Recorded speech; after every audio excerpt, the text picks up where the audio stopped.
Chapter 559. At the end of last month, Baoyu's father's father said that it was okay not to read the book reviews. I deeply agree with him. Recently, I haven't read much, so I haven't added much. Please understand. The reason I haven't read it is because I have always been the kind of trash most easily affected by emotions. I can tolerate criticism and accept criticism, but that doesn't mean I like criticism, especially the glorious, correct, and great kind. Today, I drank some wine and couldn't resist reading it.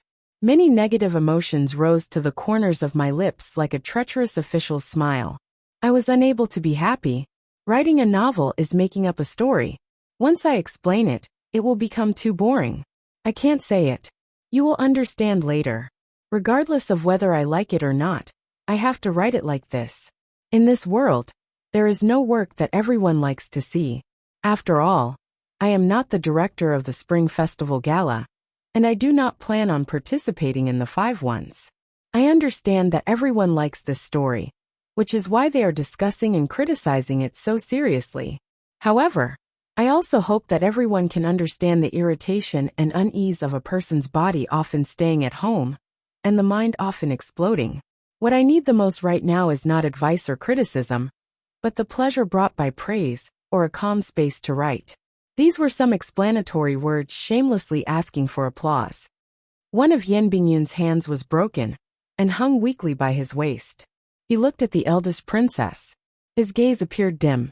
The dull pain in his chest let him know that he had already suffered internal injuries from the touch earlier. The aces of the Juancheng conference beside the eldest princess were not people he could stand against.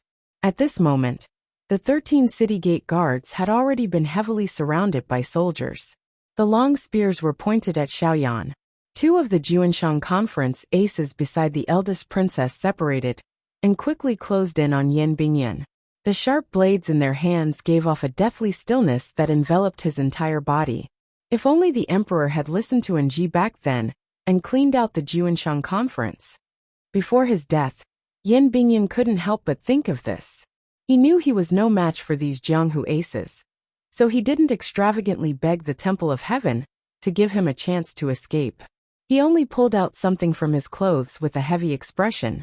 Since there was a change in the city gate department, he had to report Zhang Deqing's fatal betrayal to Fan Xian in the royal palace before he died. Yan Bingyun's index finger grabbed the ring of the arrow. Looking at the 2 black sword shadows that were getting closer and closer, his pupils shrank. He spat out a mouthful of turbid air, tightly pursed his lips and forcefully pulled. With a hiss, the command arrow ignited. But it didn't rise into the air because a small force had struck his wrist. A wisp of warm liquid splashed onto the back of his hand, causing his heart to tremble. This command arrow flew out diagonally. It didn't fly very far before it shot into the chest of a city gate department soldier and exploded with a pop. Yan Bingyun didn't lower his head. From the corner of his eyes, he could see that his hand was covered in blood.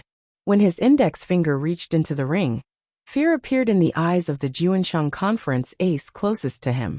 It was as if he had seen something unusually terrifying. Then, a thin line of blood appeared on the ace's neck. The line of blood spread out in an instant and became a bloody gash. One could see the ace's ghastly white throat bone, unusually disgusting trachea, esophagus, and blurry flesh. With a crack, the ace charged in front of Yan Bingyun and knelt down with a thud. Jolted by the force of the attack, his throat, which had been sliced open, was powerless to hold onto his head. With the vertebrae at the back of his neck as the center, his head flipped weakly to his back. The upside-down pale, dead face stared with wide eyes at the eldest princess and Zhang Deqing, who were protected by layers of aces and soldiers. Fresh blood sprayed out of his throat like a fountain and struck Yan Bingyun's hand, painting his entire hand a bright red. Coincidentally, it also prevented the arrow of command from rising into the sky. The other Juancheng conference ace, who had charged over, faced an even more wretched fate. He didn't charge in front of Yan Bingyun at all. His gaze only caught a faint shadow reflected by the torch passing in front of him. He felt a coldness at his throat. A delicate and lusterless sword stabbed out from behind him on the right. With unusual stability and ruthlessness, it pierced through his neck at high speed and came out from the other side. With a hiss, the tip of the sword extended, and then retracted like a viper's tongue. Like lightning, it left his neck. The expert's Xinqian life force also left his body along with the sword that had left his neck. His eyes were wide open like a dead fish, and he tried to cover his neck with one hand. But he found that he could no longer control any of the muscles in his body. His legs began to soften, his eyes began to darken, and he began to lose control of his bowels. He fell down and rolled on the ground like a gourd. He rolled past Yan Bingyun's frozen body and touched the high threshold of the city gate office before stopping. He was full of vigor, and a foul stench emanated from his body. In a flash, a sword that seemed to have stretched out from hell used a terrifying method to finish off two Juansheng conference aces. No one could react to what had happened. Even Yan Bingyun, whose life had been saved, couldn't react. He stood in shock where he was. Then he felt his entire body lighten. In the next moment, he had been lifted by the neck by a black shadow and flown to the top of the city gate office. Following the shadows of the tall city walls, it moved toward the darkness of Jingdou. The darkness before dawn grew thicker and thicker. On the other hand, in the eyes of those people that intended to besiege and kill Yan Bingyun, they instead saw an even more terrifying scene. A black shadow seemed to have silently appeared within the crowd, and it easily and extremely swiftly killed two experts. It carried Yan Bingyun, as if it was carrying a tattered sack, and it easily escaped from the encirclement of so many people. Because it was easy, it was terrifying. With 3 bangs, Yan Bingyun had already been rescued by this person. The soldiers of the city gate office didn't even have time to raise the bows in their hands. Who was this black shadow to have such terrifying power? Protected by the aces and soldiers at the very back, the eldest princess's face was slightly pale. She waved her hand to disperse the subordinates in front of her and walked out of the crowd. Looking in the direction the black shadow had escaped, she didn't know how she felt. Only her eyes grew brighter and brighter. The Overwatch Council is indeed very terrifying, thought the mastermind of the Jingdou Rebellion. The mastermind of the Jingdou Rebellion thought to himself. However, he did not feel too defeated, since the person who had come today was the best assassin in the world. Given his reputation for being the best at killing people, she had no way of stopping him from using this ability to save Yan Bingyun. However, it shouldn't affect anything. Li Yunrui thought of this as she narrowed her eyes and looked at the soldiers at the city gate. At this time, the sky was gradually brightening. The sun below the horizon began to release countless little silver fish, allowing their bulging bellies to reflect their own light. Gradually, they chased away the thick darkness of Jingdou. The torches were no longer as bright. The warm morning light fell on everyone's bodies and cast shadows on the ground.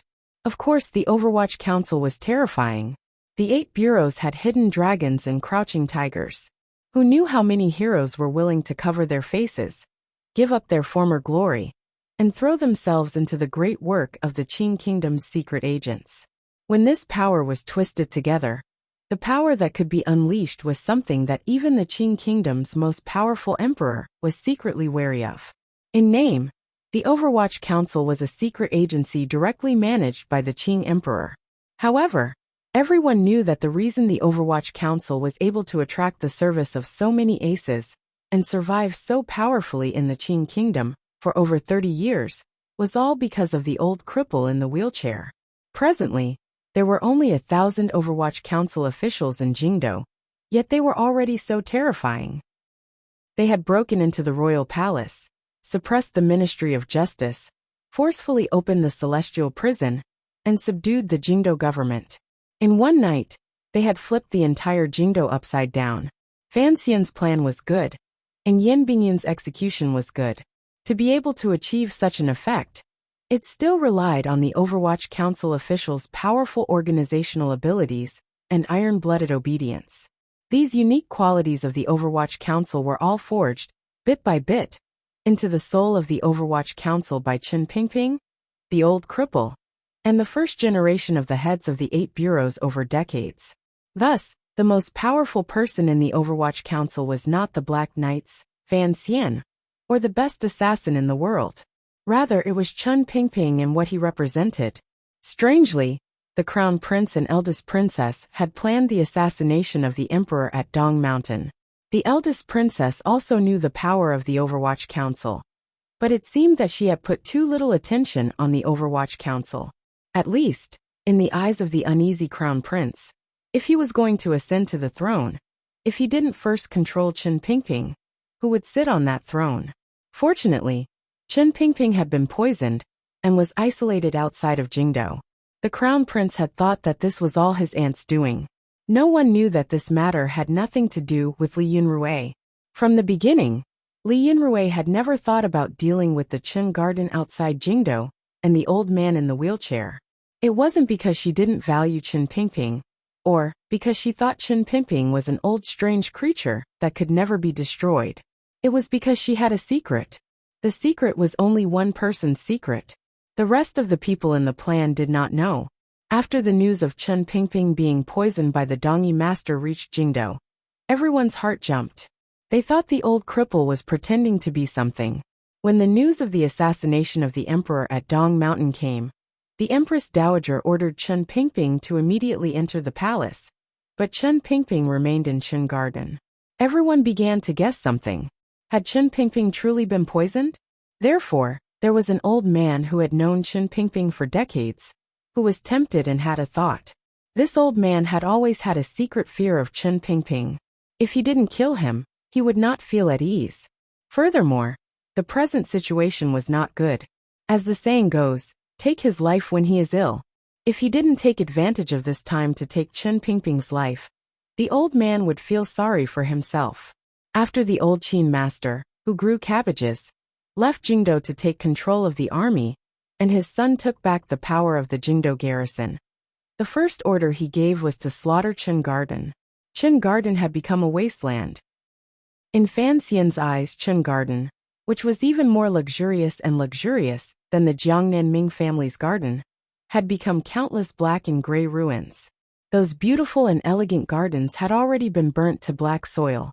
Those exquisite and grand houses had already been reduced to innumerable halves of stone walls. Green smoke was still rising from everywhere, but it no longer had that scorching heat, and looked abnormally desolate. If Fan Xian saw this scene, his heart would probably ache to death, and he would loudly curse those people who didn't know how to treasure.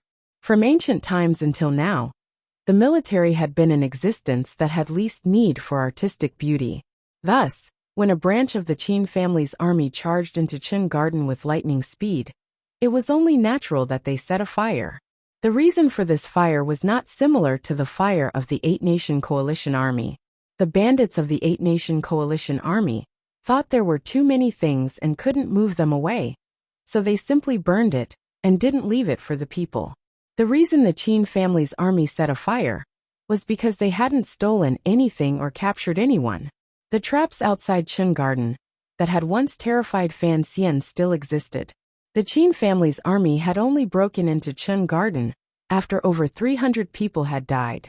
However, they didn't find a single living person in Chen Garden. What welcomed them was an empty garden. Director Chen, who was rumored to be poisoned and bedridden, was not in the garden. His beautiful serving girls were also not in the garden. The servants were not in the garden. Everyone seemed to have left a long time ago. They had left unusually cleanly. Even the paintings hanging on the walls of Chen Garden had been taken down. Chen Pingping liked those paintings. This army controlled by the Qin family was mainly made up of the Jingdou garrison. The leader was a general of the second generation of the Qin family. He was Qin Heng's cousin. He looked at the empty Chen Garden in exasperation, thinking of how he had led the army to attack, and had died so many people only to occupy an empty garden. He couldn't help but want to vomit blood. In his anger, this Qin general had set a fire. In the raging flames, he ordered a fast horse to report back to the Yuantai camp. He didn't dare lead the army back, because the old Qin master had given a death order. Since he had moved against Chen Garden, he had to kill Chen Pingping before he could return to the army. Helpless, he could only wipe away his usual pride and respectfully ask the black-clothed man beside him for advice. This black-clothed man had been sent by the old man to help him. On the way the army had attacked, He had said that Qin Garden would be empty at this time. At the time, this Qin general still didn't believe it. Now he had no choice but to believe it. He sighed in his heart. After all, he was an elder of the Overwatch Council. He knew Qin Pingping's power and calculations much better. The masked Yan Ruohai rode beside General Qin and said, "Since the director has left, then you should be mentally prepared. Don't think about catching him in a short amount of time." General Qin paused. Yan Ruohai glanced at him and mockingly said, "Don't forget he is Qin Pingping." After saying this, he pulled the horse's head and rode out of Qin Garden. He could not bear to look at the raging fire in Qin Garden behind him. He thought to himself, "I wonder how this general who set fire to Qin Garden will be cut into pieces by the headmaster in the future." He was a member of the Qin family. This secret seemed to only be known by the Qin family. The crown prince and eldest princess did not know. However, he was a member of the Overwatch Council. This secret was truly only known by the Overwatch Council. Of course, the Qin family did not know. Jingdo gradually became a city of danger. Memorials from various roads and counties entered the capital, but no edict came out of Jingdo. Fortunately, in this day and age, the exchange of information was inconvenient. Everyone was used to a slow pace. Even if the provinces around Jingdo felt it was strange, they did not panic because of Jingdo's dangerous situation. At least, for the next few days, the entire Qin kingdom, other than Jingdo and Dongshan Road, was peaceful as usual. The morning in Weizhou was no different from the morning in Jingdo. The director of the Overwatch Council, Qin Pingping, who should have been in Jingdo dealing with the matter of the throne or treating poison in Qin Garden, raised his eyes to glance at the light in the sky above the courtyard. He furrowed his brows and began to raise his chopsticks to eat porridge and buns. Usually in Qin Garden, the old man also liked to eat these two things. When the Empress Dowager's edict reached Qin Garden, this old ancestor of the Qing Secret Service immediately ordered his servants to prepare a carriage and pack his luggage. He did not return to the capital. Instead, he slipped away with unusual speed. Fan Xian and the great prince stood on the palace walls with worried faces, thinking about running away. Unexpectedly, the elder closest to them did this much more cleanly and efficiently than them. After a group of carriages left Qin Garden, they circled around the countryside to the south of Jingdo. The Qin family's army behind the carriages continued to persevere in searching for the whereabouts of the carriages, intending to kill them in one fell swoop. However, Qin Pingping was not in a hurry. The carriages did not increase their speed. They didn't even purposely hide their tracks. They only lured the army to circle behind them. The carriages circled 3 times to the south of Jingdo. The army also circled 3 times. The reason they never ran into them, other than the Overwatch Council's powerful intelligence network among the people outside the capital, and their ability to hide their tracks, was because the army had an excellent guide. Yan Ruohai led the Qin family to chase after Qin Pingping. Even if one thought with their buttocks, one would know that as long as Qin Pingping was not willing, then they would never catch up. The fleeing carriages, which seemed to be on a tour, finally stopped in a manor outside Weizhou, the largest province to the south of Jingdo. Qin Pingping estimated that it was about time.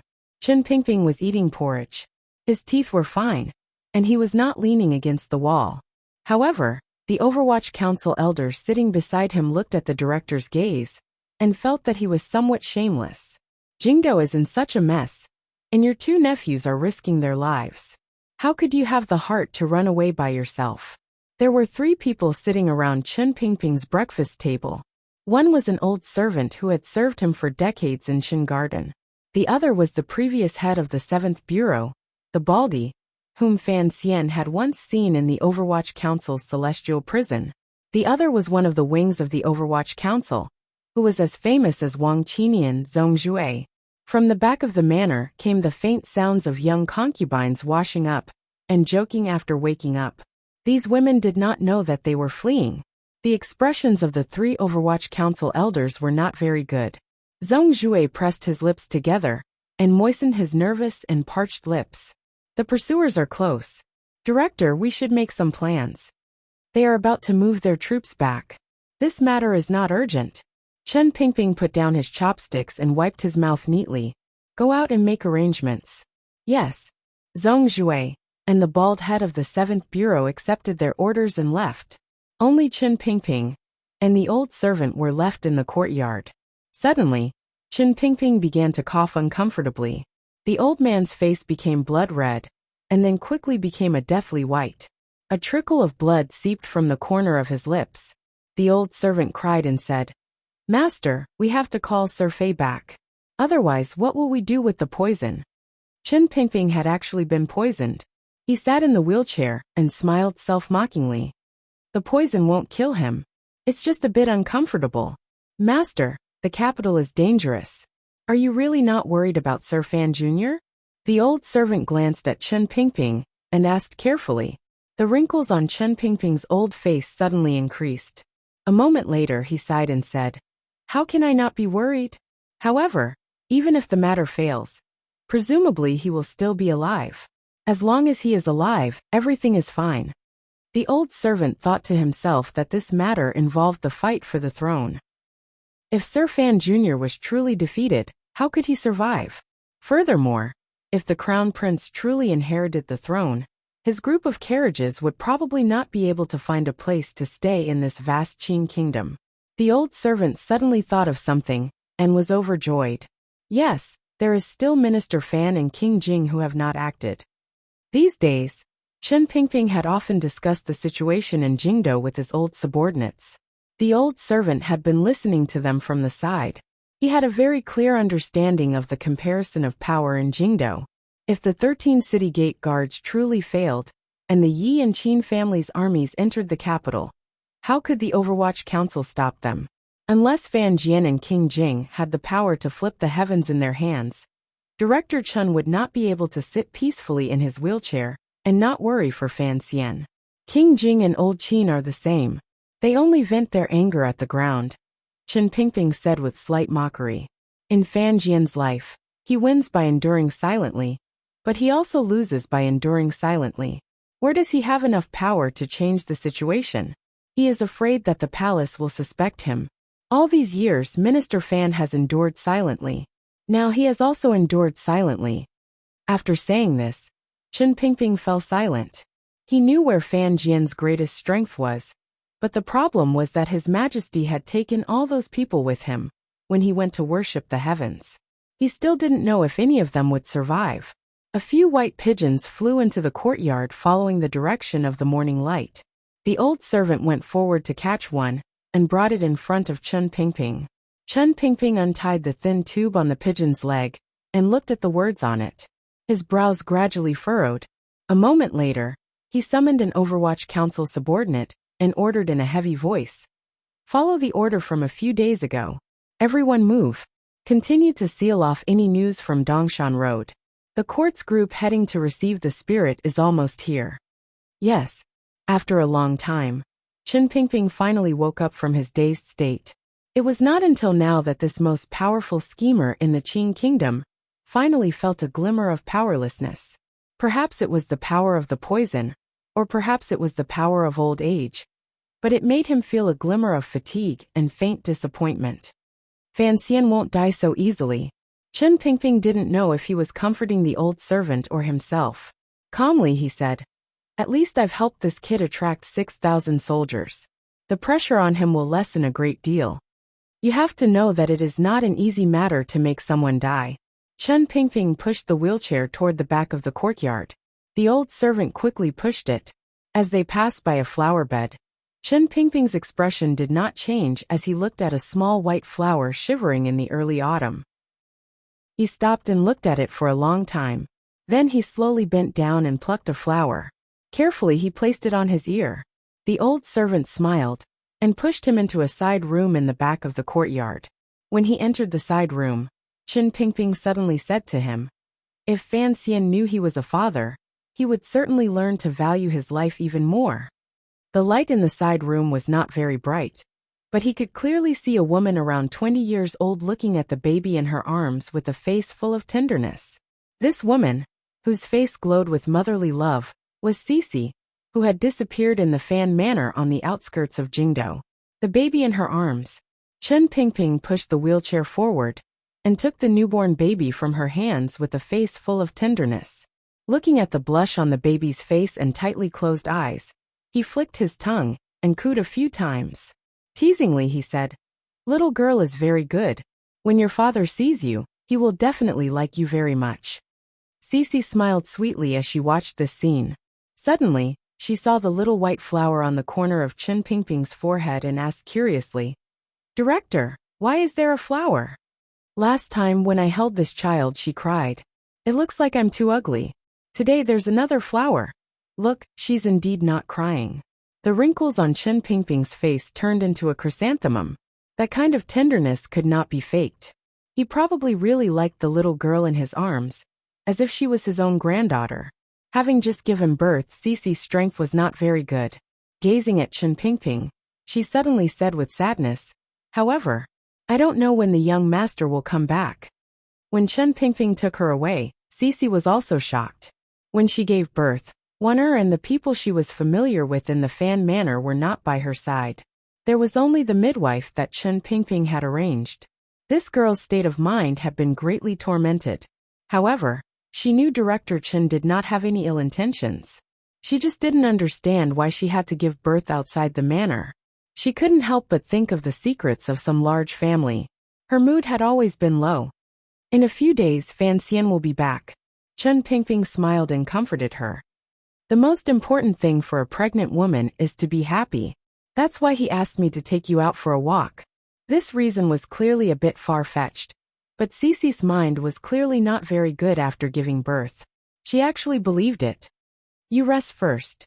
Chen Pingping was so happy that he refused to let go of the little baby girl for a moment. He said to Cece, "I'm going to take the child out for a walk." Cece said, "You can't let the wind blow." Chen Pingping nodded obediently. In front of a mother, he had to be more obedient to steal her child to play with. Chen Pingping played with the baby girl all the way to another room. He said to the person in the room, "Let me show you Fan Xian's daughter." The person was tied up tightly. His expression was uneasy and sad. Hearing these words, he suddenly became happy and said, "Director, has the young mistress given her a name?" He suddenly saw the little white flower by Chen Pingping's hair, and said with a thought, "Let's call her Fan Xiaohua. Sir will definitely like it." The person who gave the name was Fan Xian's trusted aide, Wang Qinian. No one knew how this person had escaped from Dong Mountain, or why he had been tied up in Chen Pingping's room. Chen Pingping glared at him and said, "What dog sh*t?" Wang Qinian had clearly lost a lot of weight. It looked like after escaping from Dong Mountain, he had suffered a lot on the way. He looked at the little baby girl in the director's arms. Amidst his joy, he suddenly thought of his family's daughter in the capital and Fan Xian, who was in the eye of the storm. For some reason his nose became sore. "I wonder if Sir will be able to see his own daughter." With a mournful expression he said, "What exactly is going on? I don't understand." Chen Pingping's expression was calm. "I also don't understand what will happen in Jingdo, but I know something will certainly happen in Jingdo." Fan Xian stood on the walls of the royal palace and looked at the rising sun in the east. His brows gradually furrowed together and he sighed. Up until now, he still had not found Wan-er and Dabao's whereabouts. Fortunately, King Jing's manor had sent word that his father and Lady Lu were both safe and well. They were heading in the direction of the royal palace. Counting on his fingers, Cece's due date had also arrived. He didn't know if the girl who had mysteriously disappeared was well, or if the child was a boy or a girl. Of all his family, the one he was least worried about was Cece, who was about to give birth. Since the manor had tacitly approved of this matter, the person who had taken Cece could not be anyone else. It had to be the lonely old cripple in Qin Garden. What he was worried about was Yan Bingyan. After Yan Bingyan entered the city gate department, there had been no news. There was also no sign of the Overwatch Council person responsible for reporting information. All of this indicated that something had gone wrong. Fan Xian notified the Great Prince to begin making arrangements. He was only confused as to why Yan Bingyan had not sent out a signal. The morning sun leaped over the horizon. Fan Xian's heart suddenly jumped. It was as if he felt that something beautiful was happening in the world. Chapter 560. Yuan Hongdao struggled to wake up. There was a sharp pain at the back of his head. He didn't know what environment he was in. His long life of hiding among enemy factions had made him used to constant silence. Like Wang Qinian, this Overwatch Council official actually had countless questions in his heart. Half a year ago, when the emperor first took action against the eldest princess, although Yuan Hongdao didn't know the reason the Overwatch Council was able to sweep clean the eldest princess' apparent power within an hour was because they relied on this so-called top strategist in Xinjiang. What had puzzled Yuan Hongdao for the past half year was that, after that operation, he should have left his life as a spy. According to the rules of the council, he should have chosen a place with beautiful mountains and clear waters to retire with honor. However, after escaping from the courtyard, Yan Ruohai had told him to return to Xinjiang. Return to Xinjiang.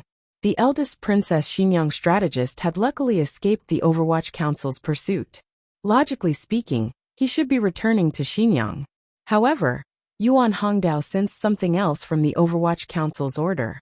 If after that night of thunder and rain, the eldest princess was destined to fall and be forever imprisoned, then why would Director Chen call him back to Xinjiang? What exactly was the court thinking? What was he going to do in Xinjiang? Yuan Hongdao had been thinking about this question for a few months. When the eldest princess easily passed on her plan to Xinjiang through the guards of the courtyard and gradually moved the people in Xinjiang to Jingdo, he finally understood some things. From the beginning of the Overwatch Council's operation, they knew that it was impossible for the eldest princess to be completely defeated. Perhaps, the emperor had never planned for the eldest princess to never have the power to rise again. That was why he had him, a nail, return to Xinjiang to wait for the eldest princess's summons, and for that moment to come. The emperor had gone to Dong Mountain and been assassinated. Jingdo was in chaos. The crown prince was about to ascend to the throne. The eldest princess had contacted the military to prepare for rebellion. Even if the eldest princess did not let Yuan Hongdao know when she planned the Dong Mountain situation, Yuan Hongdao had personally participated in all of the subsequent events. He had already learned of the news at the beginning of the eldest princess's plan. It seemed that it was time for him to display his abilities as the top spy in the Qin kingdom. However, Yuan Hongdao was shocked to find that he was unable to pass on the information. He was unable to notify the Overwatch Council. All the channels were instantly disabled, and the bridge of one-way communication was mysteriously cut off. Yuan Hongdao was unable to contact Yan Ruohai, much less Chen Pingping. For a spy of his level, it was even more impossible for him to directly rush into the Overwatch Council and yell. His expression was calm, but his heart was terrified and uneasy. He didn't know exactly what had happened in the Overwatch Council. This kind of uneasy state continued until Fan Xian finally broke into the palace and began to use the martial power of his subordinates to sweep away the opposition in Jingdo.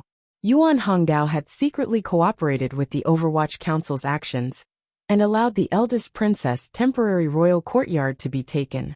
However, he knew that Fan Xian had already made a fatal mistake. Thus, in the last moment, he took the risk of calling out to the Overwatch Council official. He didn't trust anyone.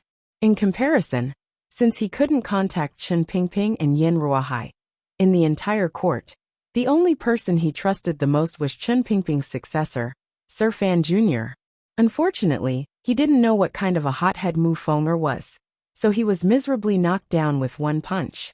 Yuan Hongdao calmed his breathing and opened his eyes. He discovered that he was in a corner tower above the imperial city, and in front of him was a handsome young man who was looking at him with a worried expression. Yuan Hongdao knew this person's identity. Although he didn't know why this person would personally interrogate him at such a tense moment, Yuan Hongdao directly said, "Zhang Feng belongs to the eldest princess." Fan Xian nodded and didn't say anything. The commander of the 13 city gate guards, Zhang Feng, had the courtesy name Diqing.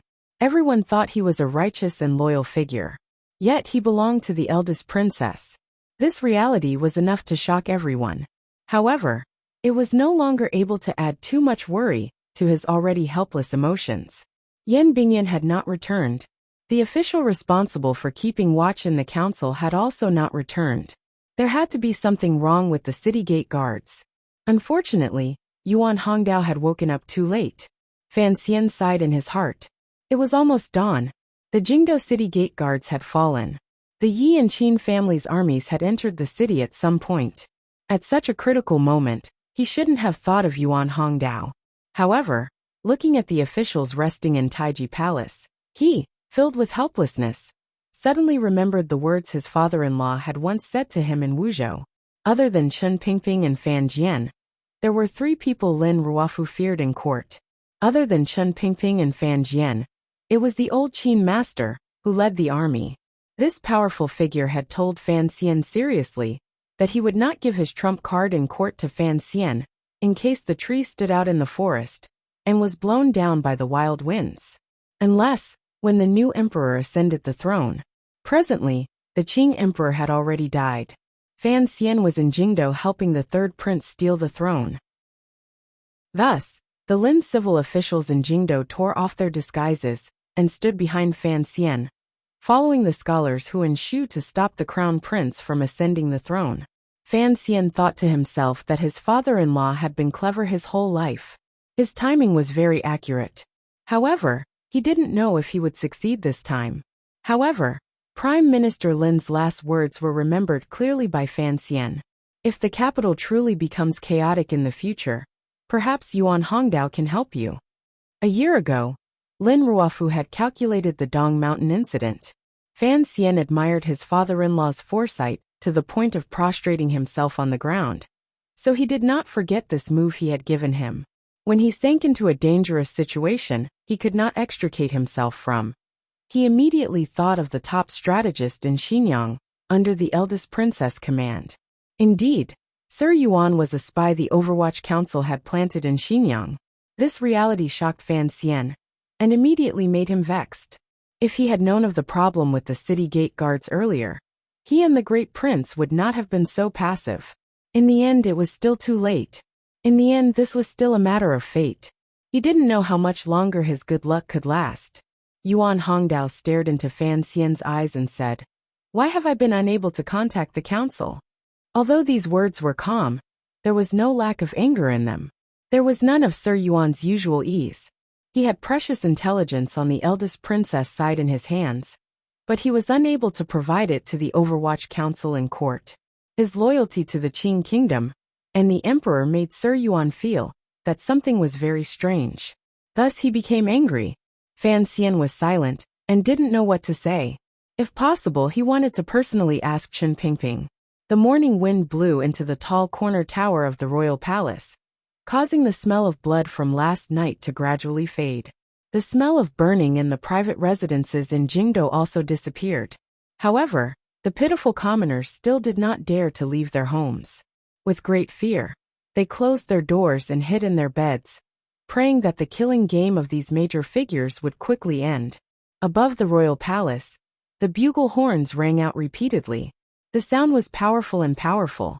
No one knew how far it could travel. Fan Xian stood by Yuan Hongdao's side. With a calm expression he said, "The Jingdo garrison won't be able to enter the capital until noon.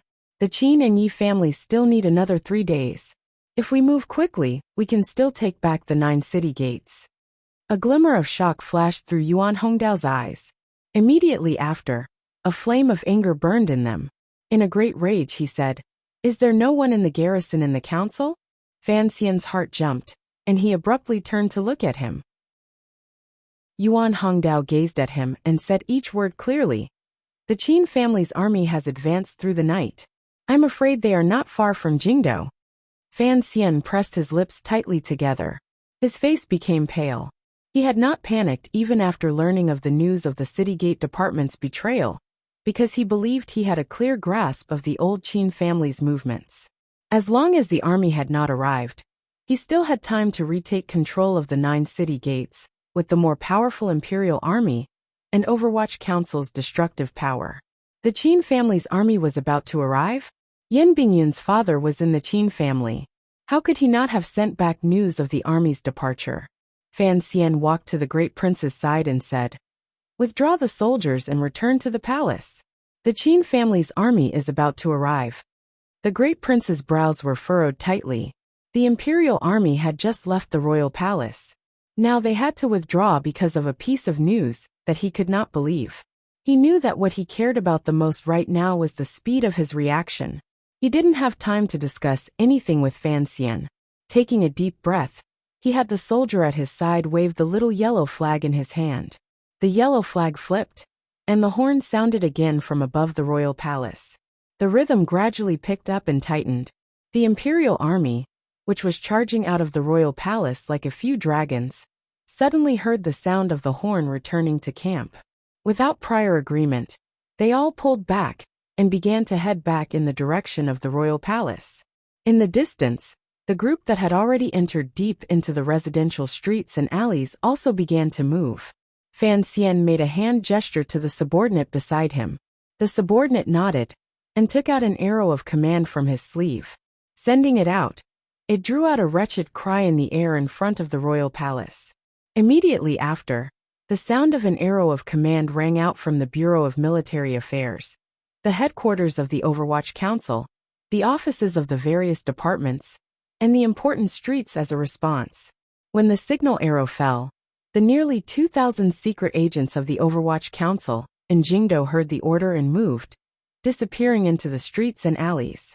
In a moment, not a single person could be seen on the streets of Jingdo, particularly on Tianhe Avenue, which passed through the Overwatch Council and Bureau of Military Affairs, and led directly to the royal palace.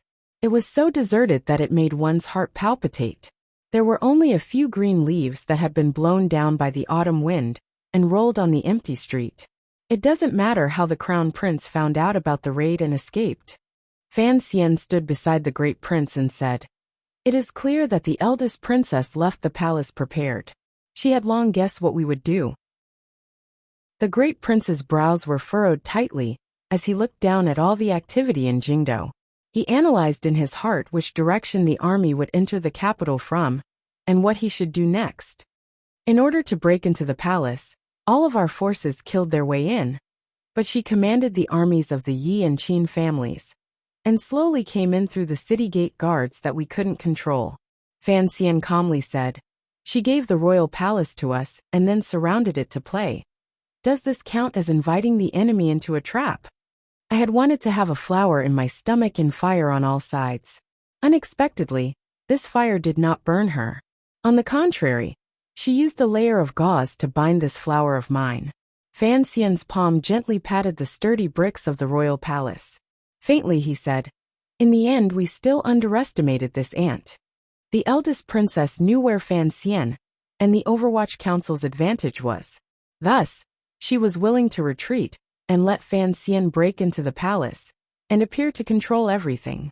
Presently, the palace had the Empress Dowager, the third prince, Yi Guipin, Ning the talented, countless nobles, the scholars Huan Shu, and countless civil officials and subordinates loyal to Fan Xian. These people were power, but they were also a burden. If Fan Xian had a pair of wings, then the people the eldest princess had purposely left in the palace would be like hammers on Fan Xian's wings, preventing him from flying as he pleased.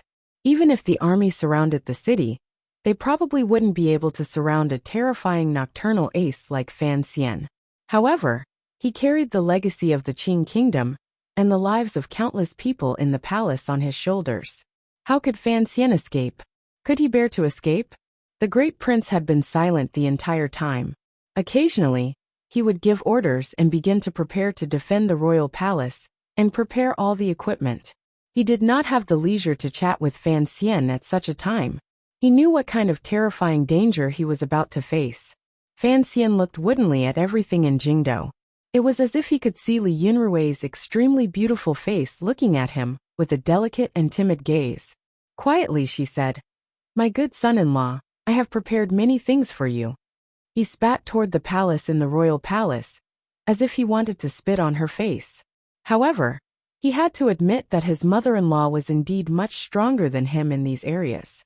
Fan Xian thought to himself that if it weren't for those strange reasons, he would not be trapped in the royal palace right now.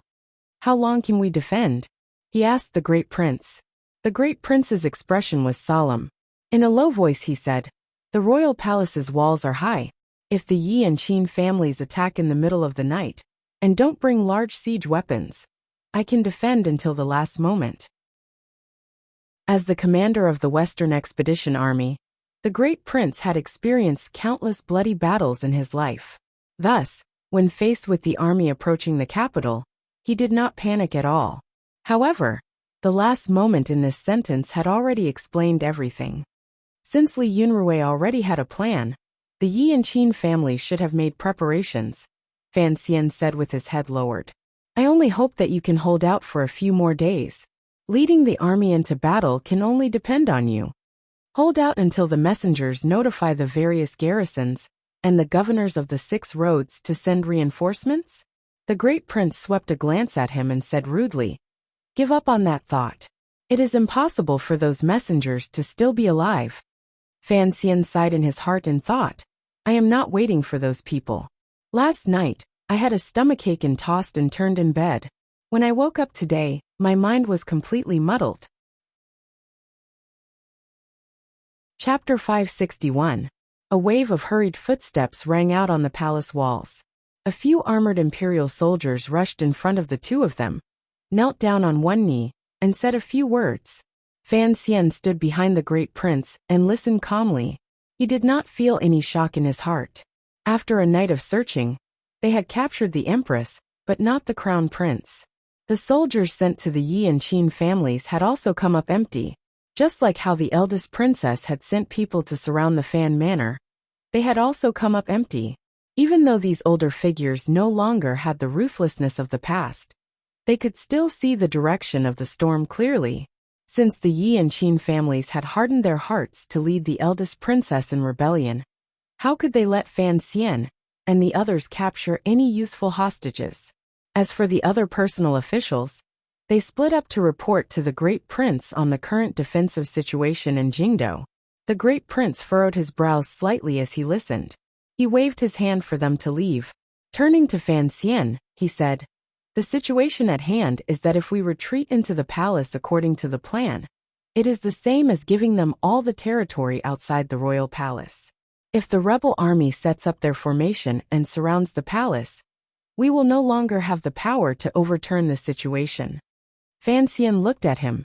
The problem is, if we begin to harass the moment the rebel army enters the city, we will only be able to harass them.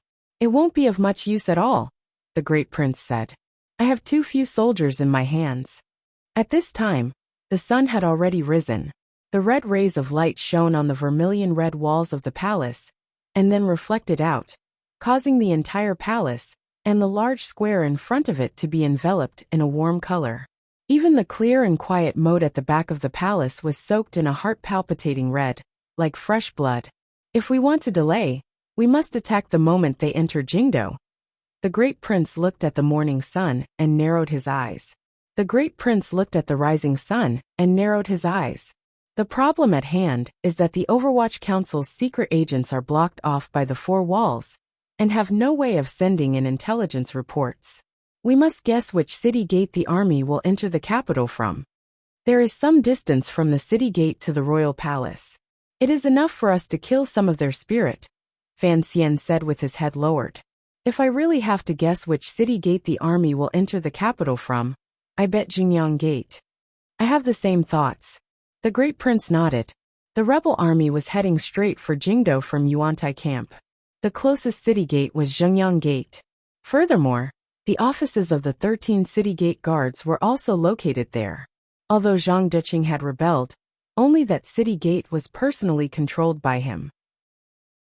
It was the safest and smoothest route for the eldest princess army to enter the capital through that gate. The first prince frowned and said, I left a group of cavalry there. Fan Xian glanced at him. A strange light flashed through his eyes. The difference in strength between them and the enemy was too great. It was impossible to defend against the enemy outside the city gates. However, he and the Great Prince had to give the rebel army a deep, memorable blow the moment they entered the city. Only then could they reduce the rebel army's spirit. However, this group of soldiers would definitely be swallowed up by the surging power of the army, and not a single one of them would survive. Seeming to sense what Fan Xian was thinking, The great prince furrowed his brows slightly and said in a low voice, "As a soldier of the Qing kingdom, it is only right that we risk our lives." Fan Xian thought bitterly. It was only a struggle for power among the emperor's family, yet they wanted these common soldiers to shed their blood. At this moment, a gust of morning wind swept past. Along with the wind were some voices filled with hot-bloodedness and murderous intent. It was the colonels of the imperial army, who had begun to mobilize their subordinates for the final battle. For a time, the atmosphere inside and outside the imperial city was somber, and the air seemed to be filled with tension. "I ask you one last time. Do you want to leave?" The great prince narrowed his eyes and looked at the city gate in the east. He didn't even glance at Fan Xian.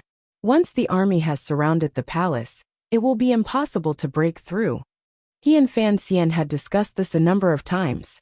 The great prince was willing to lead the imperial army, to lure the rebel army into Jingdo, to carry out a bloody slaughter. Fan Xian, with the help of 1,000 Overwatch Council secret agents, would lead the people in the palace to find a way out, kill their way out of the city gates, and quickly head south to Weizhou. Fan Xian gently shook his head, just like he had the last few times they had discussed it. Putting aside the possibility of success in breaking through, even if they could, he would not let the great prince be torn to pieces by the eldest princess's army alone. Furthermore, he still had a great hope in his heart that kept his feet firmly on the palace walls. He followed the direction of the great prince's gaze and stared at the increasingly solemn Jingyang Gate under the rising sun. He didn't say a word. Jingdo did not wake up with the rise of the sun. Hundreds of thousands of commoners stayed in their homes in fear, straining their ears to listen to the movements outside. The streets between the private residences, Tianhe Avenue, and various yamens were all empty and silent. It was so quiet and cold that it made one feel that the early day was still an endless night. Jingdo had become an isolated city, a dead city. An ominous sound suddenly came through the morning wind. It seemed that the heavy Jingdo city gates had been opened by someone. There was no sound of horse hooves or horse neighing. There was no sound of armor and longswords clashing against each other. There was no military banner fluttering. At such a distance, one shouldn't be able to hear the sound of the city gates opening and closing. In such a deathly silent Jingdo, any strange movement from the city gates would touch on the sensitive thoughts of the people in the royal palace. Fan Xian abruptly turned his head and looked in a few directions to the west and south. He focused on the green smoke that the Overwatch Council's secret agents had risked their lives to send out. His pupils constricted slightly. A moment later, he and the great prince met each other's eyes and said, "We all guessed wrong." The expression on the great prince's face was extremely serious as he nodded his head. Green smoke rose in all directions as the horn gradually sounded. Looking down from the royal palace, one could see that dozens of clumps of dust had appeared on the outer walls of Jingdo in different directions. The sound of hooves was like thunder. It was rumbling from the city gates, following the roads in all directions in Jingdo, toward the royal palace. Fan Xian and the great prince had guessed that the rebel army would enter the capital through Jingyang Gate. They had not expected that the rebel army would enter the capital so openly and forcefully from all 9 city gates at the same time. The two princes on the palace walls sucked in a breath of cold air and wondered just how many people the eldest princess had in the rebel army. They dared to divide their forces to enter the capital through the 9 city gates and openly suppress the city, creating such a terrifying scene. In an instant, Jingdo was surrounded by smoke. Outside Jingdo's Jingyang Gate, the yellow earth was crushed by the galloping hooves of horses. It was then kicked up and turned into a cloud of dust and smoke. It gradually rose and became a cloud of yellow smoke, blocking out the light from the rising sun above the horizon. It made both inside and outside the city gate somewhat dark. The 5,000-man cavalry army rode in a row of 5, at a steady speed toward the wide-open Jingyang Gate. Everything appeared silent and fast. The dust kicked up by the horses' hooves was swept into the city gates by the charge of these fine horses. It looked like a headless and tailless yellow dragon struggling endlessly into Jingdo, with the intention of swallowing those pitiful commoners. In the yellow soil that filled the sky, a large military flag was fluttering in the wind. A large qin, character was painted on the black flag. The last stroke of the Qin character was forcefully thrust out. It looked like an indestructible power. Even in the sky full of dust, it was still full of murderous intent.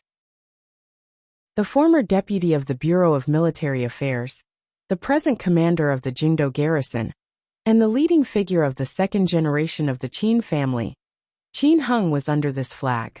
He calmly watched his army enter Jingdo with an unstoppable aura. He narrowed his eyes but did not cover his mouth and nose to avoid breathing in the yellow soil. He only calmly watched all of this. An unusually complicated emotion rose in his chest. As the commander of the Jingdo garrison, he was very familiar with Jungyang Gate. He knew that if the city gates were tightly shut, and they only relied on these 3,000 riders, they would probably not be able to charge into Jingdo, even after 3 years. The Qin kingdom's capital had been surrounded by foreign enemies before, but it had never been broken into the city. This Jingdo, which did not have a long history, fully demonstrated its powerful defensive power. Now this Jingdo city gate had finally fallen. Just as Zhuang Mohan had once said in his book, the most powerful capitals in history were often taken from the inside. The Qin kingdom's rebellion this time was no exception. Qin Hung watched all of this. As a soldier of the Qin kingdom, his emotions were complicated. He felt great admiration and fear for the eldest princess, who had easily taken control of the 13 city gate guards. However, the present situation did not allow him to think too much. The army had entered the capital through 9 city gates. The group of riders he led went through Jungyang Gate.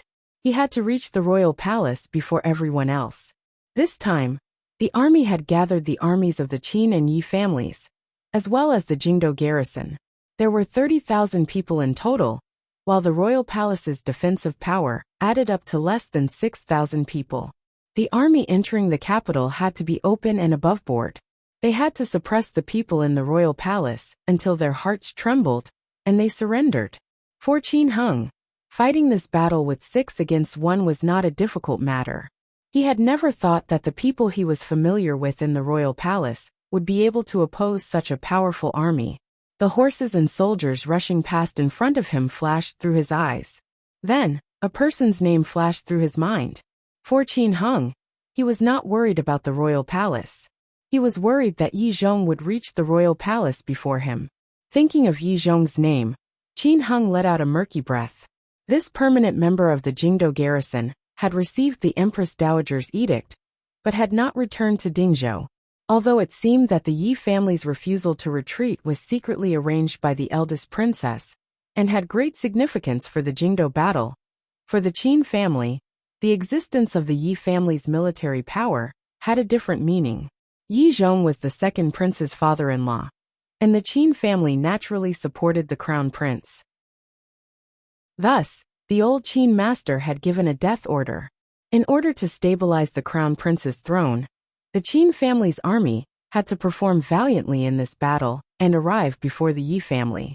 Qin Hung squeezed his horse's abdomen and led his personal camp to join the troops entering the city. He became the brightest scale on the yellow dragon. The rebel army entered Jingdo from 9 directions. The Qin family took 6, and the Yi family took 3. Because the rebel army was powerful and knew that Jingdo's defenses were weak, they didn't care about the problem of splitting up. On the contrary, entering with such a large force could make the royal palace lose the courage to break out again. The thousands of soldiers of the 13 city gate guards did not join the rebel army. The common soldiers watched this scene dumbfounded. They didn't know what had happened. Some clever officers had already guessed that one of the princes had rebelled, but they didn't dare move under the suppression of their officers. Commander Zhang Diqing was a clever man. He knew that in this kind of rebellion, even if he added a hand, he wouldn't be able to do much. Holding tightly to his own city gate guards was the truly clever choice. The sound of horse hooves rang out like thunder on the road from Jungyang Gate to the royal palace. The riders of the Qin army took out their weapons and became cautious. However, their speed did not decrease at all. They galloped past like a gust of wind. The color of the Qin family's light armor was also very dark. It was very similar to the Overwatch Council's Black Knights. However, it was missing a smear of the thickest black. There were a few patches of bright color on the chest of the armor. A dozen running riders suddenly broke away from the group and sped forward. Like lightning, they pierced into the quiet street. Brushing against the low eaves of private residences, they began to scout and report on the army's advance. Everything went as usual. These riders galloped into the streets, turned, and spread out like an arrowhead. They began to advance deep into the city. All of this happened quickly and naturally. It fully demonstrated the Qing army's level of training and the power of the Qing army. The main group of riders did not slow down. They continued forward in the direction the riders had stepped in. Qin Hung rode on his horse and led his personal camp. He stared coldly at the area in front of him. He knew that Fan Xian and the great prince would not sit and wait for death. On this quiet street, there would certainly be ambushes and difficult killing. He didn't care how many people Fan Xian and the great prince had in their hands. He knew that what he wanted was the speed of the army and a powerful aura.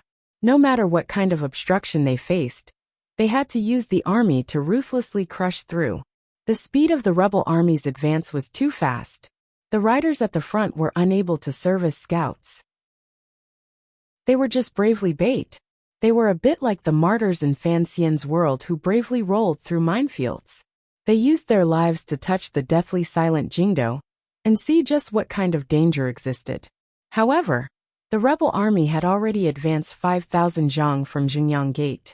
The dozen or so brave riders still did not encounter any snipers. Even when they could faintly see the eaves of the imperial palace illuminated by the rising sun, the streets were still quiet. Hiss! About 300 feet away from the riders, the warhorses at the very front of the rebel army were breathing in Jingdo's air forcefully and maintaining a steady speed. At the same time, they began to whinny in pain. The whinny stopped. A number of warhorses fell to the ground at the same time. The warhorses' heavy bodies crashed ruthlessly into the green stone floor of the street, sending up a few strands of dust. It seemed to shake the entire street. The horse's head crashed heavily into the ground. Fresh blood spurted out. No matter how skilled the riders on the warhorses were, they were caught unprepared by this sudden change and fell to the ground. Before they could recover from the pain of their broken legs, a few black poison crossbow bolts shot out from the private residences on the side of the street and pierced ruthlessly into their bodies. Just as the first few warhorses fell to the ground and the riders were killed by the crossbow bolts, countless hissing sounds suddenly came from the quiet street. These sounds did not come from the mouths and noses of the galloping warhorses. Instead, they came from the ground. The streets of Jingdo were paved with square stones. The gaps between the stones were filled with yellow soil. The hissing sounds came from the fine yellow soil between the stones. At the same time, the yellow soil between the stones on the long street suddenly split open. There seemed to be some mysterious power on the two sides of the street. From the cracked yellow soil, thin black leather ropes shot up. The leather ropes were too thin and could not be tied to hooks. However, a faint light could be faintly seen. They should be thin needles dipped in poison. Dozens of specially made black horse tripping ropes suddenly and magically appeared on the street that had been flat just a moment ago. Countless muffled sounds rang out at the same time. The Qin army's main cavalry unit suffered a merciless attack. About 100 riders in total fell from the clouds in front of these dozens of horse-tripping ropes and smashed into the deep ground. For a moment, people and horses were thrown off their feet on the street. Wretched cries rang out. Countless people or horses had their tendons snapped or their bones broken. They crashed heavily into one another, rolling and bleeding. Immediately after, the whooshing sound of something breaking through the air rang out. These sounds were like whistles from the netherworld coming to collect lives. It made people's hearts tremble. Countless black crossbow bolts shot out from the private residences on the side of the street and landed on the bodies of the rebel soldiers on the ground. In an instant, their wretched cries stopped. In just a moment, there were more than 100 dead people on this half of the street. These dead people all had crossbow bolts stuck in their bodies. The ambushers did not shoot the horses. The poisoned warhorses lay powerlessly on the ground beside the bodies of their owners. As they whinnied in pain, they kicked their legs. The scene was incomparably wretched. Chapter 562. Actually, I had been sick for a few days.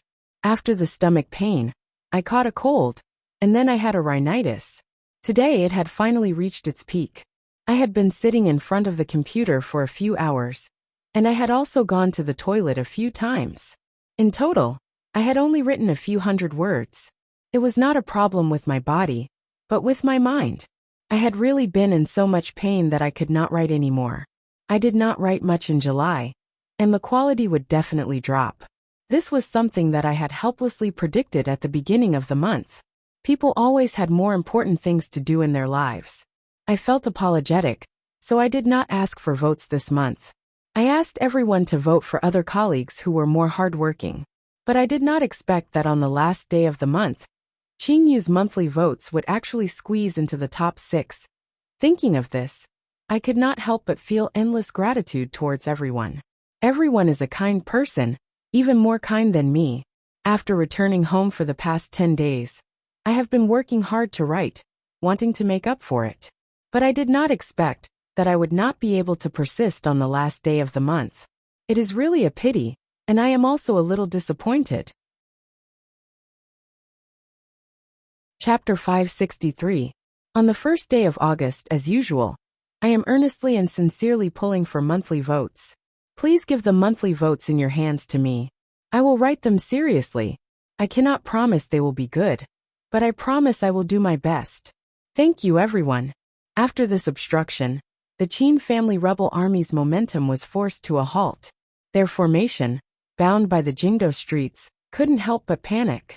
At this moment, a number of explosive shouts rang out from within the army. At the first instant, a clear and powerful order was given, stabilizing the vanguard camp. Immediately after, the shield-holding soldiers caught up from behind. Stepping over the pools of blood on Chang Street, they bravely broke through the wooden doors of the private residences on both sides of the street and charged into those dark spaces. For a moment, the streets were filled with the sound of killing, but the true situation of the killing could not be seen. With a crash, a large hole opened up in a private residence. A rebel soldier covered in blood was stabbed to death and fell out. Inside those private residences, there were still countless soldiers and Overwatch Council subordinates lying in ambush, carrying out a dangerous killing. The rebel army's discipline was strict. When Qin Hung coldly gave the order to use the lives of a large number of soldiers as the price to launch a counterattack toward the two sides of the street, the rain of crossbows attacking from all directions weakened. A bright knife light flashed. Dozens of treacherous horse-tripping ropes on the stone pavement of the street were neatly cut. These black leather ropes were like poisonous snakes with their heads cut off. They lay limply on the ground. The poisonous needles, shining with a metallic luster, were like the shiny liquid on the snakeskin. Qin Hung sat on his horse and stared ahead under the military flag. Abruptly, he picked up the horsewhip in his hand and lashed it down forcefully. A fierce general at his side gave a muffled grunt. Holding a long spear in his hand, he yelled, "Kill!" His legs squeezed the horse's abdomen. Leading hundreds of riders, he once again charged toward Chang Street. For a moment, there was only the sound of horse hooves rolling up like wind and thunder with an imposing aura. There were still wretched cries on Chang Street. There were still the sounds of knives sinking into bones in the private residences, and the muffled sounds of bodies falling to the ground. It was difficult to see the figures of Overwatch Council subordinates. They only knew that these people were carrying out the killing work in the private residences on the side of the street. Gradually, blood seeped out from under the wooden doors. The fierce general of the Qin clan's vanguard camp ignored him and led his subordinates to charge on the long street. Only to see this person's long spear thrust out, stirring up a strong gust of wind, and with a cha sound, it pierced into a wooden door beside the horse. With a roar that shook the heavens, the general pulled back his spear. There was a black-clothed man on the spear. Fresh blood dripped from the spear. The tip of the spear had pierced through the chest of the Overwatch Council secret agent. The general under the armor released a muffled groan. With a shake of his arm, the corpse on the spear tip was flung out like a paper bag. He took the lead on a horse, and once again stepped over the corpses and pools of blood on the street. Once again he galloped forward, The black spear in his hand was completely forged from iron and steel. It was mighty and powerful, and the spear was not weak at all. Along the street, it actually picked up 5 wooden doors and killed several people in quick succession. Qin Heng stared coldly at his most ferocious general from the back. He waved his hand and ordered the entire army to press forward. He was prepared to use a powerful military force to directly suppress the Overwatch Council snipers on both sides of the street. Although they had lost nearly 200 soldiers in their first encounter, Qin Heng's state of mind did not tremble at all. He had never thought that the Overwatch Council's methods in the dark could directly stop the advance of a large army. An Overwatch Council official holding a crossbow appeared on the building in front of them on the left. Through the window, he took aim at the vanguard general. Unexpectedly, before he had time to pull the trigger, an arrow had already shot into his eye socket. The official gave a muffled groan and fell down the building. Immediately after, a series of whooshing sounds rang out. The dozens of bodyguards following the vanguard general on horseback on the street held light bows in their hands and shot to the left and right. Arrows flew out quickly. Immediately, many arrow holes appeared in the small buildings and private residences on both sides of the street. The Overwatch Council subordinates lying in ambush were preparing to use their crossbows to kill the vanguard general when they were all struck and fell. Of the 3 powers in the world, the Qing army was the strongest in riding and shooting. At this moment, they were riding on the long street and holding hard bows in their hands. In an instant, the Overwatch Council crossbowmen didn't dare reveal themselves. Even though there were occasional arrows that flew out from the 2 sides, they did not seem to be very accurate. They hit the heavy armor on the vanguard general's body, but were unable to penetrate deep into his body. They only produced a few blooms of blood. In the blink of an eye, the Qin family general had already led the vanguard battalion to charge over 100 zhang, and behind him was the vast cavalry.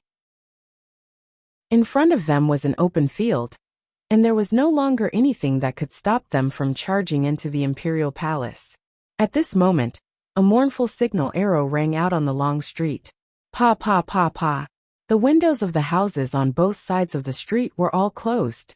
Although the killing in the houses continued, the long street had returned to peace. It was an extremely strange peace. The vanguard general's face was covered in blood and dirt. His expression was murderous. With a shake of his long spear, he pulled it behind his back. Like a mountain-splitting axe, he pierced toward the end of the street. Although he had noticed the strange scene on both sides of the street, he did not feel a glimmer of fear. Now that the charge had been formed, how could the Overwatch Council's tricks stop the advance of the army? Scoundrels, he thought disdainfully. Scoundrels. Qin Heng led the army and pressed toward the long street. With a stern expression, he looked at the street that had suddenly recovered its silence. He thought with slight mockery that the Overwatch Council still could not see the light of day. Right at this moment, a signal suddenly rang out on the long street that had regained its peace after the signal arrow. This signal only had one word. Ho! This ho was very simple. It was clean and tidy, but it contained boundless killing intent. Qin Heng's pupils constricted slightly. He raised his eyebrows. The rebel soldiers pulled back their bows. Countless arrows shot out, piercing toward the place where the order had come from. Thud, thud, thud. Like rain hitting a city, the wooden building was immediately pierced with countless holes. The long arrows pierced through the wind. There was only a faint muffled grunt. The Overwatch Council official who had given the order had died. Immediately after, there was only the sound of horse hooves, the muffled sounds of killing, and the sound of arrows piercing through the air. The order rang out again. Ho! Qin Heng's expression became gloomy. He held onto the reins and ran on the street. He didn't know what the Overwatch Council's ho meant. He could have chosen to split his forces and go around this section of the street where the Overwatch Council was heavily ambushed. He could have chosen a more reliable method. However, military orders were like a mountain. Since his father had ordered him to be the first to reach the royal palace, he had to maintain his speed, even if he had to pay an even greater price. Thus, he suddenly waved the whip in his hand. The thousands of rebel soldiers on the street shouted in unison, "Kill!"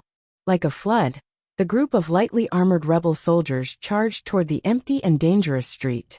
The vanguard general, who no one dared to stop with a long spear in his hand, had already led the dozens of riders behind him to the end of the street. Behind him, Xingyang Gate glowed under the morning sun. The open space in front of him was attracting him. Further away, he could faintly see the royal palace still waiting for his attack. Thus he was filled with heroism and courage. Then, he suddenly heard the thunderous sound of hooves.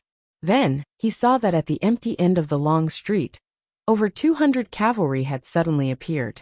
These cavalry had appeared at some point in time. They wore bright armor and held long blades in their hands. They silently and coldly waited for the rebel army to arrive. Beside these cavalrymen, there were more than 10 scattered corpses. They were the 10 or so scouts sent out by the Qin clan's rebel army. Not only were the scouts dead, but even the warhorses had fallen to the ground. The Qin vanguard general's pupils constricted. He knew these riders were tough. Otherwise, they could not have killed a dozen of his subordinates without making a sound. It was the imperial army. He could no longer stop.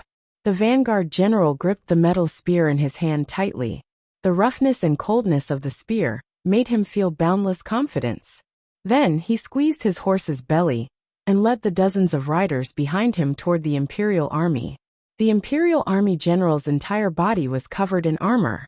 Only his eyes were exposed. There was not a glimmer of emotion in these eyes. There was only calmness, coldness, and determination. The coldness toward his own life, and the determination to complete the mission the commander had given him. He raised the saber in his hand high. The edge of the blade flashed with light, making one shiver. He squeezed his horse's belly. The warhorse under him suddenly struggled and shot out like an arrow from a bow.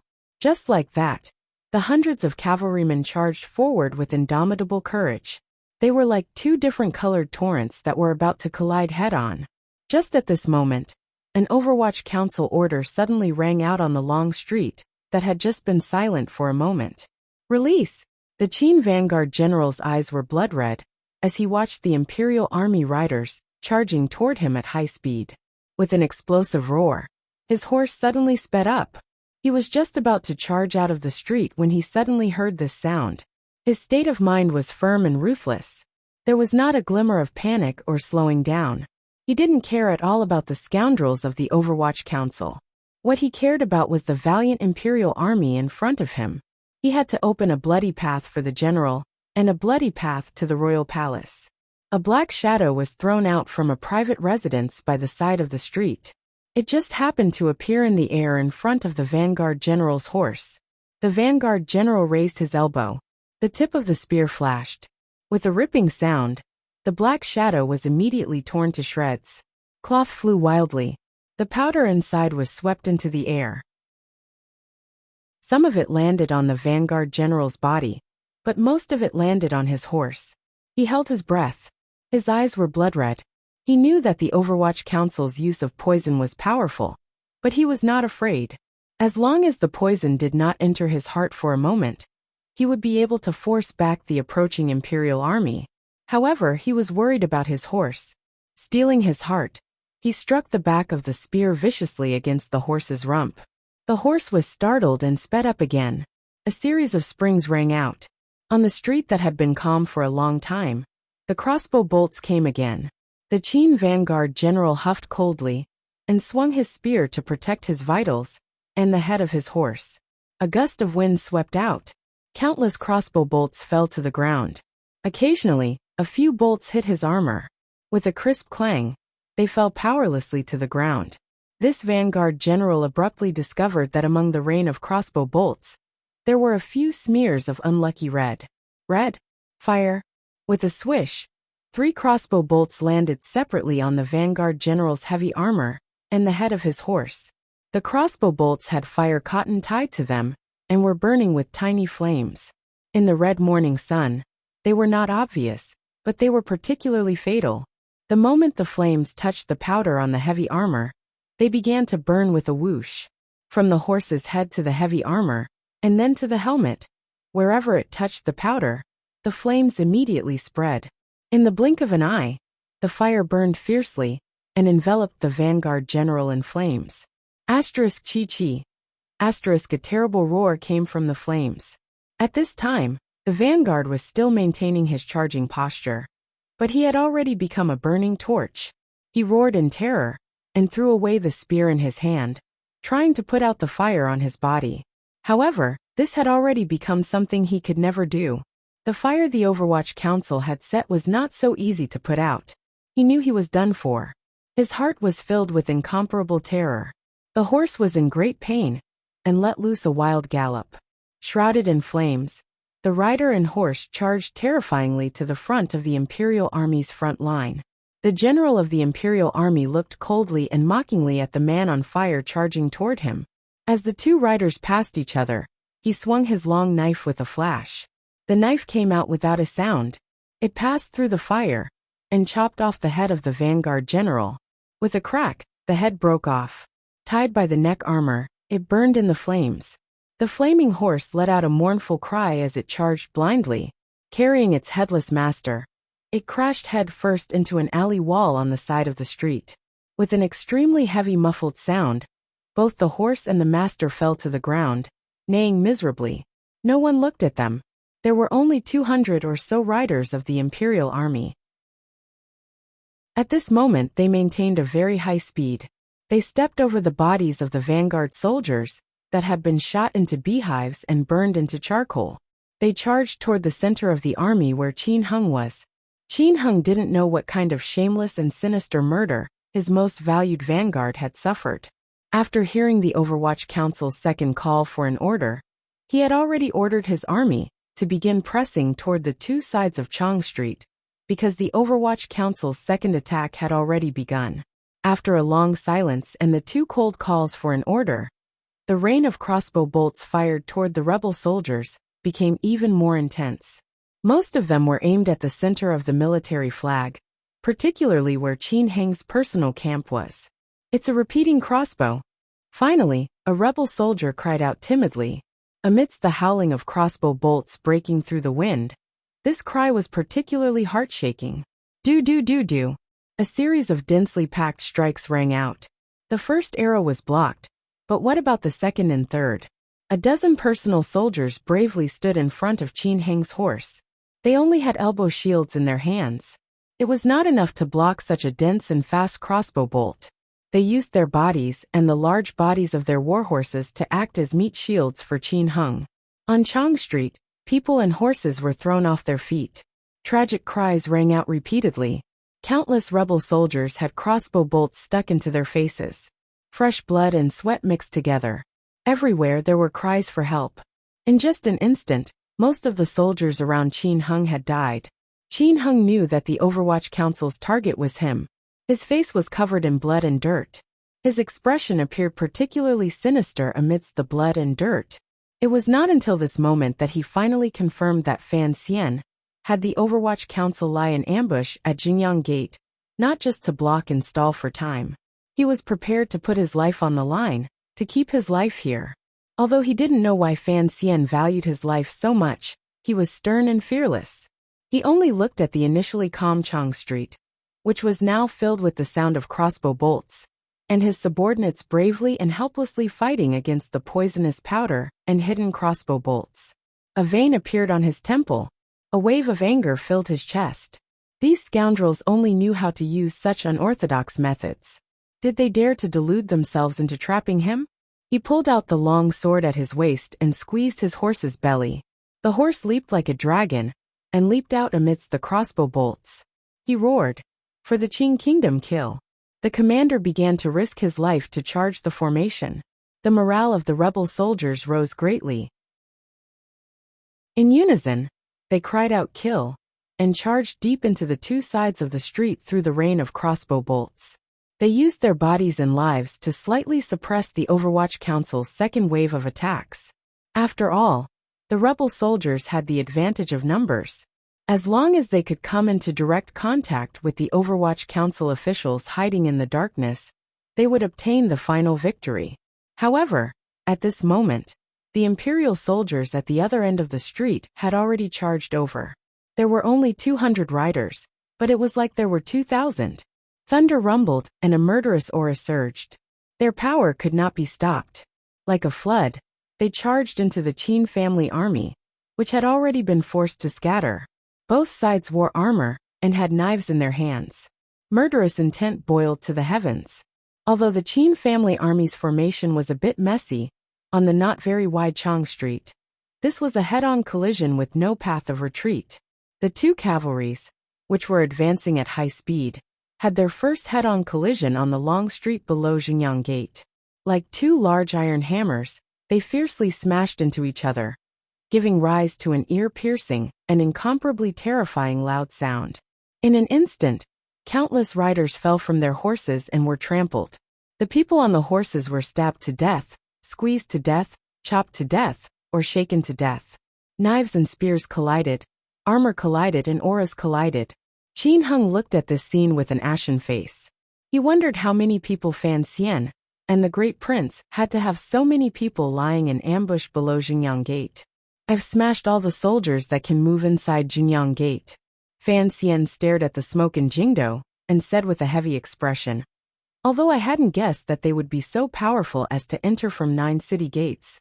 Since they have smashed inside Xingyang Gate, I had to make some noise. The Great Prince glanced at him, and then at the gradually approaching rebel army flags in the Jingdo streets. He couldn't help his pupils constricting slightly. In the end, it is only one path. The general trend cannot be reversed. In that instant earlier, if you had charged out from inside Xingyang Gate, perhaps you would have had a chance to break out. The eldest princess must have backup troops outside Jingdo, Fan Xian said. Break out? What would I use to break out? Didn't Jingge take 200 black knights and disappear from Jingdo? The Great Prince glanced at him. Fan Xian didn't reply. He only looked at the square below the royal palace with a heavy expression. This square was very large. During the military parade, tens of thousands of people had lined up. At this moment, he could faintly feel the ground trembling. Presumably, the 8 paths of rebel soldiers were about to surround them. Even though he had long seen through the concept of life and death, he couldn't help but feel his heart begin to tremble. He raised his head and looked in the direction of Xingyang Gate. He knew that the strength that he and the Great Prince had left outside the palace was mostly concentrated in that path. Regardless of who wanted to reach the palace from there, they would probably have to pay a heavy price. If he knew that it was the second-generation leading figure of the Qin family, who was, at this moment, struggling to advance through crossbow bolts and poisonous smoke, he would probably laugh out loud. Fan Xian had always firmly remembered the Qin family's attack in the valley.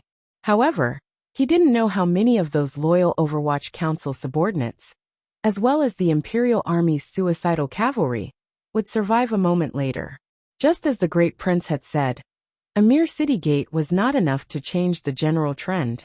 At the foot of the royal palace, a rider appeared at the corner of the street at the edge of the square. At this moment, the Imperial Army had all gathered into the palace. The square outside the palace gates was completely empty. Thus, the rider's appearance was very abrupt.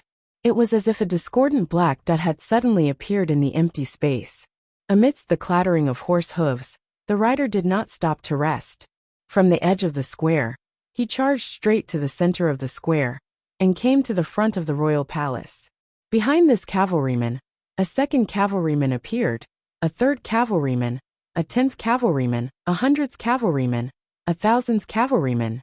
8 of the Qin and Yi families' armies, after sweeping away any resistance along the way, finally arrived in front of the imperial city, like a dark cloud pressing down on the city. The densely packed rebel soldiers silently and coldly surrounded the entire royal palace. The murderous aura seeping through the silence, and the steady aura, made the hearts of the imperial soldiers on the palace walls tremble for no reason. Fan Xian and the Great Prince finally stopped chatting to hide the nervousness in their hearts. They silently watched everything in front of them. A moment later, a flag fluttering in the morning wind appeared in everyone's field of view. This flag came from the corner of the square on the long street. A large Qin character was revealed on it. Another rider came swiftly from the other side of the palace walls. In his hand was a large flag with the Yi character written on it. The last thing that appeared was a bright yellow flag. There was not a single word on it. There was only a dragon soaring through the clouds embroidered with golden thread. Its golden claws shattered the auspicious clouds as it stepped through the air.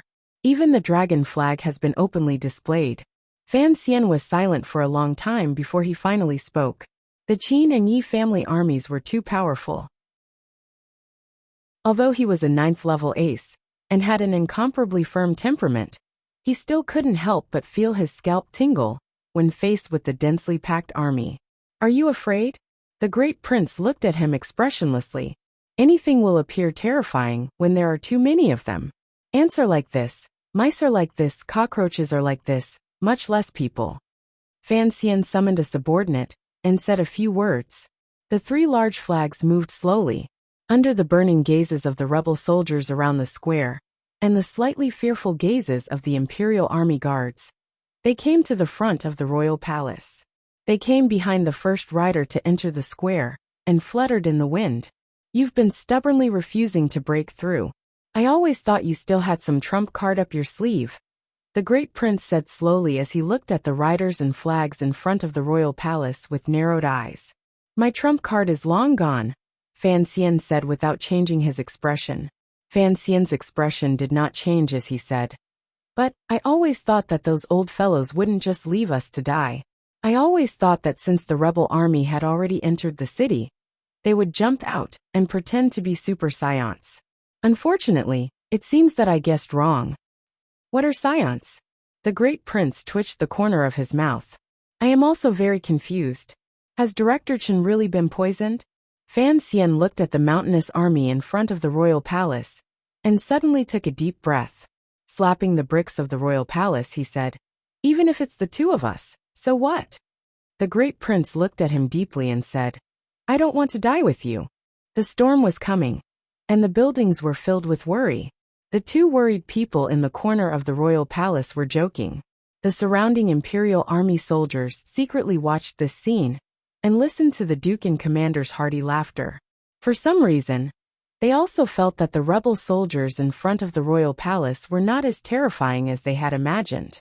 The great prince looked at the 3 lonely flags in front of the royal palace, and the rider at the very front. He smiled slightly and said, "They are using their aura to suppress us and try to make the Imperial Army afraid. My subordinates would not be so cowardly. Why did we throw all the cards in our hands at Jingyang Gate?" Fan Xian narrowed his eyes and looked at the 4 riders standing in front of the royal palace. "It was to kill the enemy's spirit and raise the morale of our army. Then, how could we allow these 4 riders to stand so arrogantly in front of the royal palace as a demonstration? According to military tradition, the first rider to arrive will receive unparalleled glory." Fan Xian stared at the rider like a black dot. A moment later he suddenly said, "Then let him lose his glory." The great prince furrowed his brows. As the commander of the Western Expedition Army, he had a natural respect for the Qing Kingdom's military tradition. Although he greatly disliked the riders silently showing off their strength in front of the royal palace, he had never thought of doing anything. Furthermore, they were standing in a good position. It would be difficult for arrows to reach them. Fan Xian said resolutely and decisively, "I am not a soldier. I also don't understand glory. I only know that this is a matter of life and death. To still stand in front of me at this time, that is..." Before he finished his sentence, his hand had already swung down. The city-guarding crossbow in the corner of the royal palace, that had been silent for countless years, suddenly let out a wretched cry. It was as if it wanted to wake up all the resentful spirits that had once died in the royal palace. Click! After the loud sound of a spring, a crossbow bolt as thick as a child's arm left the crossbow mechanism like lightning and shot out along a preset trajectory. The riders and banners standing alone in front of the royal palace were lonely but arrogant. They looked coldly and disdainfully at the imperial soldiers on the palace walls, conveying a powerful intimidation and pressure. All of this was broken by the sound of the crossbow. The first rider to enter the boundaries of the royal palace didn't even have time to raise his head before the massive crossbow bolt pierced through his body and into the body of his warhorse. Accompanied by a large spray of blood, the man and horse were ruthlessly nailed to the stone tiles of the square. Chapter 564. The arrow of the city-guarding crossbow was like a short spear. It pierced through the flesh and blood of man and horse, piercing deeply into the cracks between the stone tiles of the square. The fine iron arrow, as thick as a child's arm, trembled endlessly and made a buzzing sound. It brought the blood of the rider's body under the arrow with it. Many people were unable to react, including the rebel army and the imperial guards on the palace walls. Tens of thousands of people stared dumbly at this scene, not daring to believe their eyes. Such a huge crossbow bolt had pierced through the cavalry's body. It was more like an iron rod from the heavens, ruthlessly smashing down from beyond the clouds.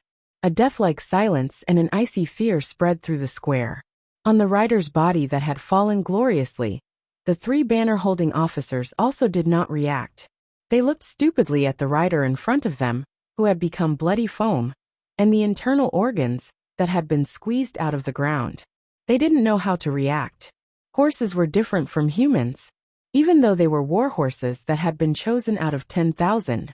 When they saw this scene and felt the fear of that crossbow arrow, their biological instincts made the three horses neigh in unison. After being startled, they began to gallop to the side. A moment later, two military flags fluttered in the morning wind. They returned wretchedly to the rebel army's camp. The other bright yellow dragon flag fell miserably to the flat ground of the square and rolled up into a ball. It looked very unsightly. The soldier holding the flag had been startled by the city-guarding crossbow. The warhorse under him had also galloped in fright. For a moment, he lost his grip and dropped the dragon flag to the ground. The tens of thousands of Qing soldiers on and off the palace walls were still death-like silent. However, their gazes had moved from the bloody mud in the square to the flag. The dragon flag that represented the dignity of the Qing royal family and the Qing army's undefeatable will. This flag that seemed to always fly in front of the army and would not fall had fallen miserably to the ground. The emotions in the tens of thousands of eyes were complicated, angry, and not right. On the palace walls, Fan Xian narrowed his eyes and watched this scene. He smiled slightly at the great prince beside him and said, "The effect is good, isn't it?" The great prince did not reply. He thought to himself, the crown prince had raised troops today, yet he had even lost the dragon flag. He had truly embarrassed himself. The imperial soldiers on the palace walls suddenly exploded into cheers in unison. These cheers were, without a doubt, a ruthless whip in the faces of the tens of thousands of rebel soldiers below the palace walls. At that moment, the empty-handed cavalryman who had lost his flag had already returned to the rebel army's camp. He sat on his horse with his head lowered, trembling all over. He knew that he would face severe punishment from the military. As a flag-bearer, this was an honorable position, yet he had accidentally dropped the dragon flag to the ground.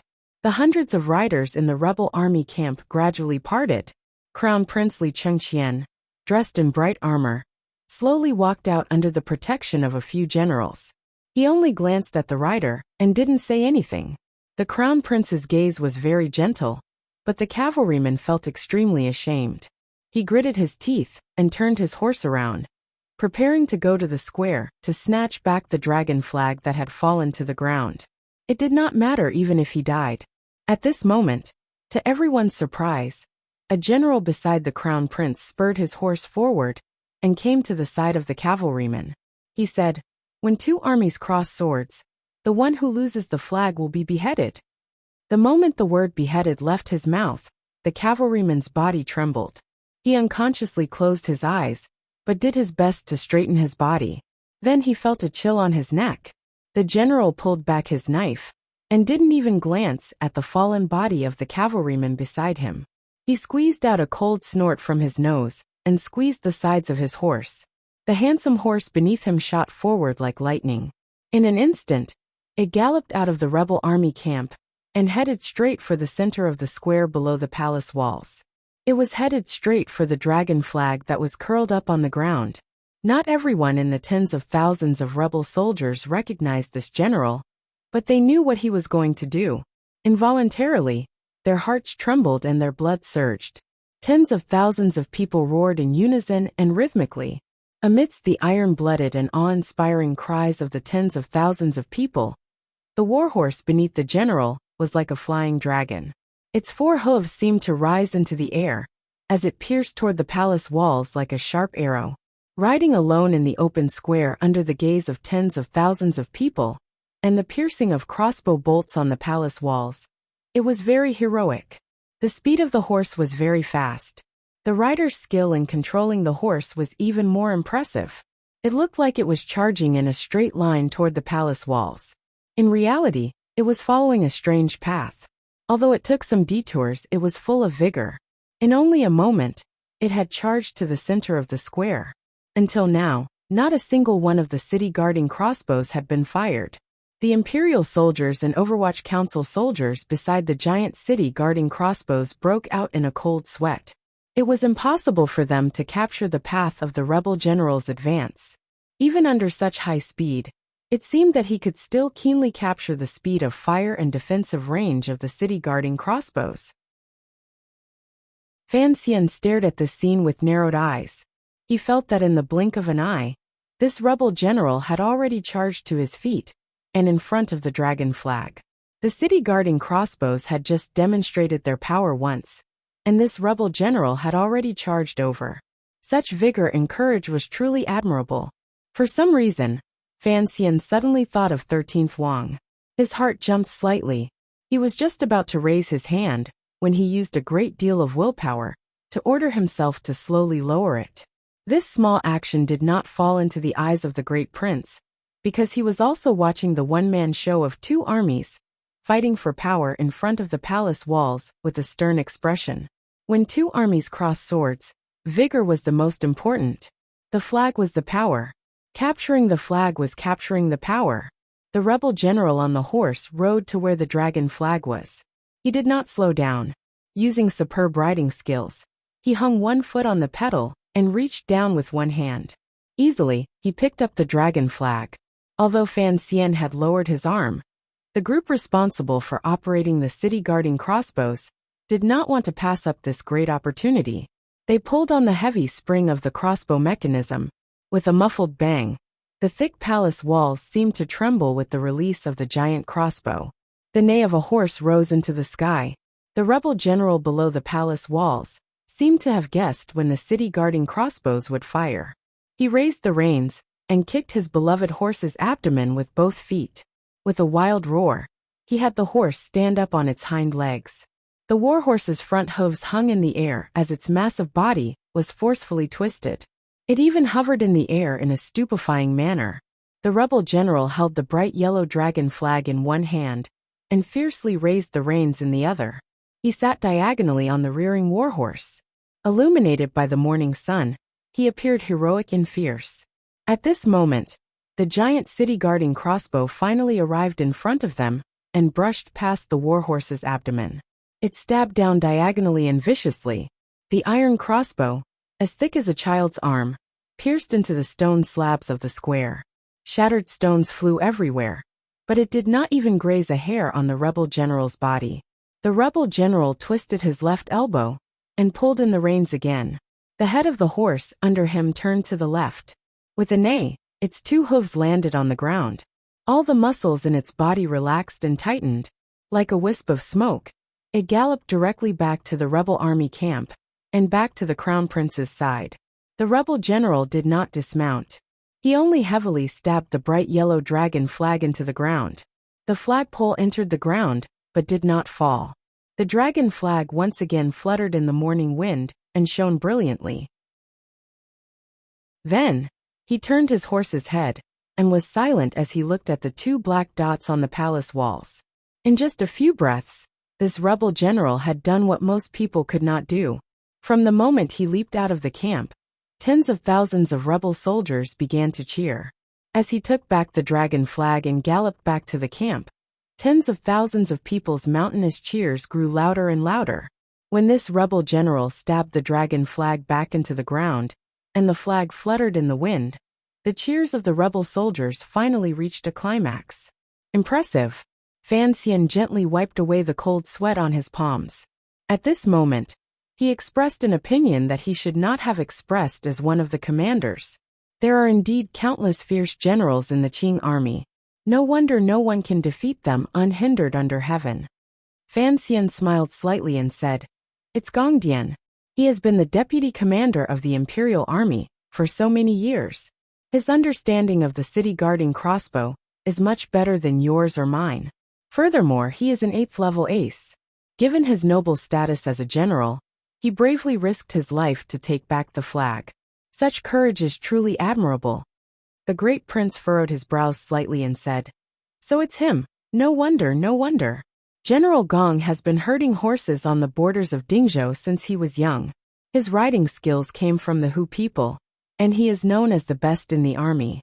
This was not the first time Fan Xian had heard of Gong Dian's background. He looked calmly at the rebel army's camp, and found that most of the people around the crown prince were generals of the Qin family. It seemed that only Gong Dian had appeared in the Dingzhou Yi family. Gong Dian was the previous deputy commander of the Imperial Army and Minister of Guards. He had once been a trusted subordinate of the Qing Emperor. However, because of the Qing Emperor's suspicions toward the Yi family, he chose to use the Hanging Temple matter, and chose a groundless reason to throw Gong Dian into prison. Fan Xian had been involved in the Hanging Temple matter from beginning to end, and had been heavily injured once. There were many secrets inside that he still did not understand. However, he knew that because of the Emperor's paranoia, he had no idea how much terrifying opposition he had brought to Jingdou. Fan Xian's heart jumped again. The eldest princess, Chen Pingping, and Lin Ruofu had both said on different occasions that the Emperor did not have any major weaknesses. It was only because of his paranoia that he could be defeated. The great prince suddenly raised his head and said, It's a draw. Fan Xian nodded. He knew what the great prince meant by a draw. The rebel army had surrounded the palace. Given the palace's defensive power, it would not be able to hold out for more than a few days. Thus, they had to use the most direct method at the very beginning to strike at the rebel army's morale. Although they did not have the extravagant hope that they would be able to take the flag and steal their morale, they could at least make it so that they would not be able to charge in one go and create a relatively slow process. That was why there was the wretched killing in front of Zhengyang Gate, and the first use of the city guarding crossbows in half a century. Even if it was only aimed at one person, it had to make the rebel army's hearts tremble. However, Gong Dian's confident capture of the flag caused this momentum to turn back. Fortunately, although the rebel army was once again full of vigor, looking at the other party's formation, they should not attack immediately. The rebel army had a clear advantage. Why didn't they attack immediately? Fan Xian could calculate a few points. The royal palace had a natural advantage in defense. The city walls were tall and thick, and the crossbows were united. The power in the palace was already at a dead end. If the rebel army attacked, this kind of destructive power that would rise from a dead end forced the crown prince to reconsider. The more important question was, who would attack? Although the heavenly soldiers and generals I've been hoping for have yet to arrive, Fan Xian said to the great prince with a warm smile. I think the rebel army actually has a headache. They are not a monolithic bloc. Nominally, the Yi and Qin families both support the crown prince. But what does the crown prince think? Yi Zhong is the second prince's father-in-law. He raised his hand and pointed to a military horse far to the right and said, The second prince and Yi Zhong should be over there. Do you think the crown prince is willing to let the Qin family charge and break through the enemy lines, and let the second prince take advantage? The great prince said calmly. Of course, the second prince is also unwilling to let his father-in-law go out. He has many things on his mind. If the last bit of capital is used up, presumably, he knows very well how Chengqian will deal with him in the future. Exactly. Fan Xian gently patted the green brick wall of the royal palace, and looked at the rebel army camp slowly moving toward the royal palace. In a quiet voice he said, Our two brothers both have ulterior motives. If we don't discuss it, we won't fight. Of course, no matter how you look at it, they are lions and we are antelopes. They don't want to lose too many people, so they will certainly urge us to surrender, Fan Xian said with his head lowered. The crown prince is a gentle person. The crown prince was fighting in the name of righteousness. He was not here to rebel. If he didn't say a few dignified words and just fought like this. Wouldn't he be preparing to receive guests before the memorial archway was properly opened? Fan Xian was certain that this was something the rebels would never do. So he quietly waited for the crown prince, Li Chengqian, to speak. Tens of thousands of rebel soldiers had already gathered. Forming into a formation, they slowly pressed toward the royal palace. The black mass was like a dark cloud pressing down on the city, making one's heart palpitate. The black cloud-like rebel soldiers stopped 2 arrows away from the royal palace. Among the sea of people, a number of people slowly rode out from the rebel army camp. It was the crown prince, and the important generals beside him. Beside the crown prince were the generals of the Qin family. Gong Dian, who had shown his confident hand earlier, was 2 riders away. Fan Xian watched this scene with narrowed eyes, and saw much of the content clearly. Gong Dian following the crown prince was certainly an expression of the Yi family's loyalty. However, the crown prince did not have much trust in the Yi family. To the crown prince's right was the old Qin master. This old man had once again donned his armor for battle, and put on the armor he hadn't worn for a long time. His old face was filled with a murderous aura accumulated on the battlefield for countless years. His usually muddy eyes stared at the juniors on the royal palace like an eagle. There was no sign of age. Given the old Qin master's position and authority in the Qing palace, he was, without question, the core leader of the rebel army. The Empress Dowager trusted him, and the Crown Prince also trusted him. He had also given the Empress Dowager and the Crown Prince sufficient support. However, a few strands of white hair seeped out from the armor. Blown by the Jingdo morning wind, he appeared somewhat lonely. Fan Xian's eyesight was very good. He looked silently at the elder of the Qing military. For some reason, he thought of when he watched the 1998 World Cup in his previous life. After the semi-final between Brazil and Holland, Zagallo had walked against the wind by the side of the field. His few strands of white hair had been blown into a miserable state. He was not letting his mind wander. He was just unconsciously remembering that scene. Fan Xian took a deep breath and thought to himself, Zagallo's meritorious service for generations. After winning that battle, he still ended up with a miserable ending. How could the old Qin master be an exception? The old Qin master, who was being cursed by Fan Xian, glanced at the crown prince and slowly opened his mouth to speak to the imperial soldiers on the palace walls. You are soldiers of the Qin kingdom. How dare you help Fan Xian, a regicide? Prince Huqing, listen to my orders. The moment the old Qin master opened his mouth, the air in the square above the royal palace began to buzz. Fan Xian's pupils constricted. He and the great prince met each other's eyes. They both saw the fear in each other's eyes. The old Qin master had a powerful cultivation and profound martial power. Fan Xian quietly wiped the sweat from his palms on the bricks. He had long guessed who the true warrior of the Qin family was. No matter what, he had never thought that the 9th level hidden deep in the Qin family would be the old Qin master himself. That old and weak man was actually a superior 9th level super warrior. This reality immediately charged into Fan Xian's heart, and made his expression become ugly. He was indeed worthy of his great reputation. The Qin family had dominated the world for decades. The old Qin master had always sat in the position of the foremost person in the Qing military. Even the incomparably arrogant Yin Xiaoyi was incomparably respectful to him.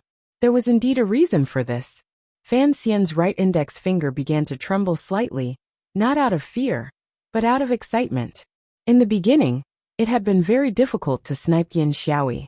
Now that he had sniped this old man, presumably, his sense of accomplishment would be even stronger. When he glanced at Gong Dian, who was silently following in the rebel army's camp, his right index finger once again recovered its calm. He shouted toward the foot of the palace walls, Qin Yi. The old Qin master had not finished his first sentence when Fan Xian had already shouted out these 2 words. These 2 words were mixed with his tyrannical zhenqi. Although it was not as thick and grand as the old Qin master's voice, it was particularly violent. It immediately suppressed the old Qin master's voice. The tens of thousands of people on and below the palace walls all turned their gazes toward Fan Xian on the palace walls. The old Qin master furrowed his brows slightly. It seemed that he had not expected the tyrannical Jinqi in Fan Xian's body to be this powerful. He had also not expected to hear the name he had not heard in a long time below the palace walls. Qingyi? In this world, other than the Empress Dowager, who else dared to call him this? Fan Xian dared.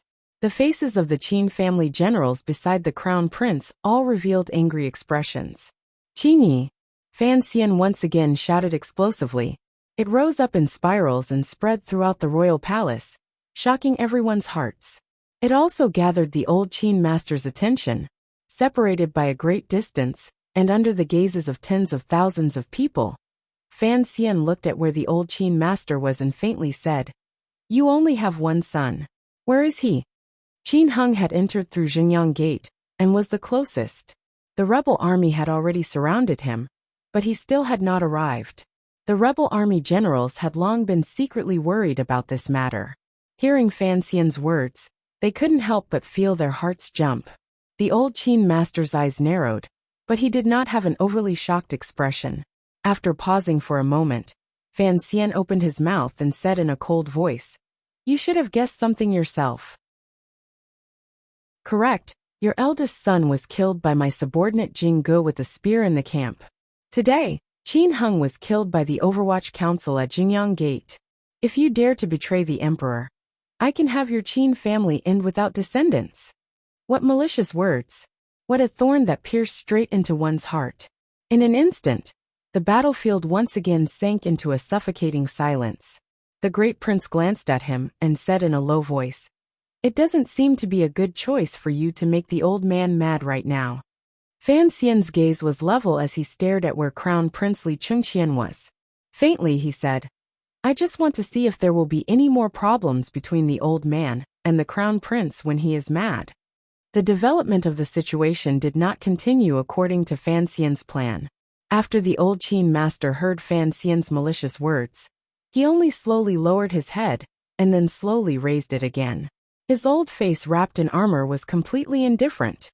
There was not a trace of change in emotion.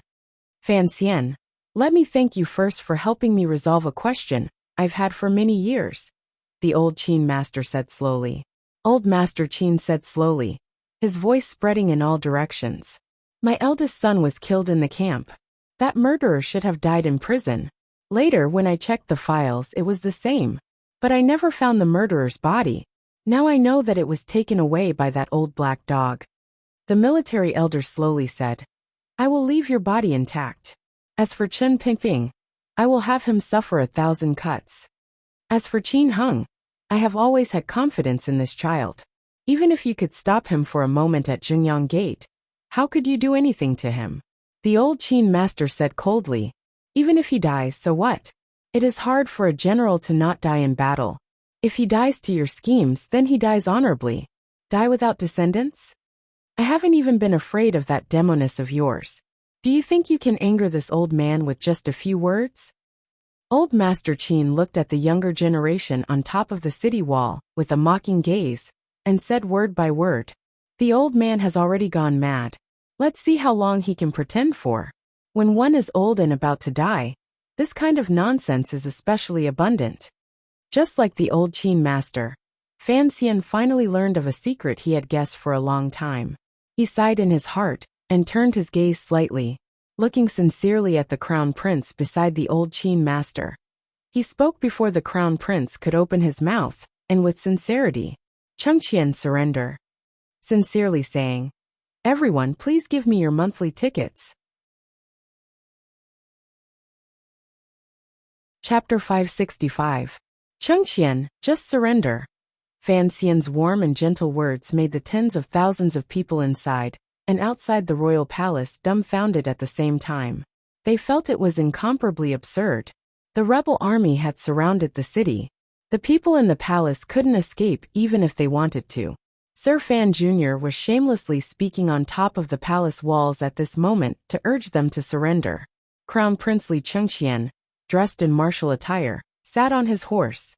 He sucked in a cold breath, and thought to himself that Nji's skin was indeed becoming thicker and thicker to be able to say such things. Furthermore, he had said it so naturally. If someone who didn't know the situation had heard this, they would probably think that he Li Chengqian was the pitiful person being chased like a rabbit, and not Fan Xian. In just one night, Fan Xian had changed from a court criminal to a so-called regent. He had shaken off his life of exile and broken into the royal palace. He had almost captured the crown prince in one move and successfully reversed the situation. Immediately after, in the early hours of the morning, the crown prince had luckily escaped. The army entered the city and instead surrounded Fan Xian in the palace. The so-called changing of the royal flag on top of the palace walls probably referred to the story of what had happened that night. The story had always been absurd. What was the point of Fan Xian saying such absurd words?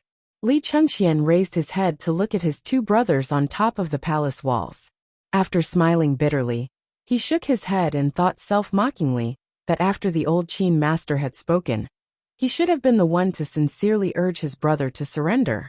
Unexpectedly, Fan Xian had rushed to say such words and stuffed his own words in his mouth. Fan Xian was indeed sinister to the extreme. The sound of messy horse hooves rang out from the square to the right. Li Chengqian unconsciously turned his head to look, and saw the Dingzhou army entering the capital from the west gate, slowly moving toward the center of the army he was in. He furrowed his brows. In front of the thousands of people, he saw the second prince's handsome face. A faint chill rose in his heart. The things in his brother's heart were not simple. His face was very similar to Fan Xian's. The calculations in his heart were probably just as sinister. The Dingzhou army slowly stopped on the right flank of the rebel army and carefully maintained a respectful attitude toward the rebel camp. "Big brother, you and I." Crown Prince Li Chengqian glanced at the second prince and finally opened his mouth. He could not wait for the second prince to speak. However, he did not have the support of internal qi. He had to shout to be heard by those on the palace walls. Although he still maintained the dignified royal aura that he had cultivated as the crown prince of the Eastern Palace for a dozen years, in comparison, it was not as valiant as when Fan Xian had berated the Qin family. Fan Xian picked his ear and glanced at the great prince. He didn't say anything, because the great prince was listening very seriously. The crown prince's words were all within his calculations. He was trying to use brotherly affection to convince the great prince. At the same time, he was still pushing the Dong Mountain incident onto Fan Xian. Although the crown prince knew that the great prince would not believe that Fan Xian was the assassin, he still had to say it. Any brotherly bond had to be built on a logical foundation. The great prince's expression darkened. The emperor had 5 sons. If one did not count Fan Xian, who had grown up in Dongzhou, and the third prince, who was the last to be born, then he, the crown prince, and the second prince could be said to have grown up together. Although the crown prince's status was respected, the 3 brothers had a good relationship, particularly before the emperor showed favor to the second prince. The interactions between the 3 princes were more valuable than the bloody plots and stories in the history books.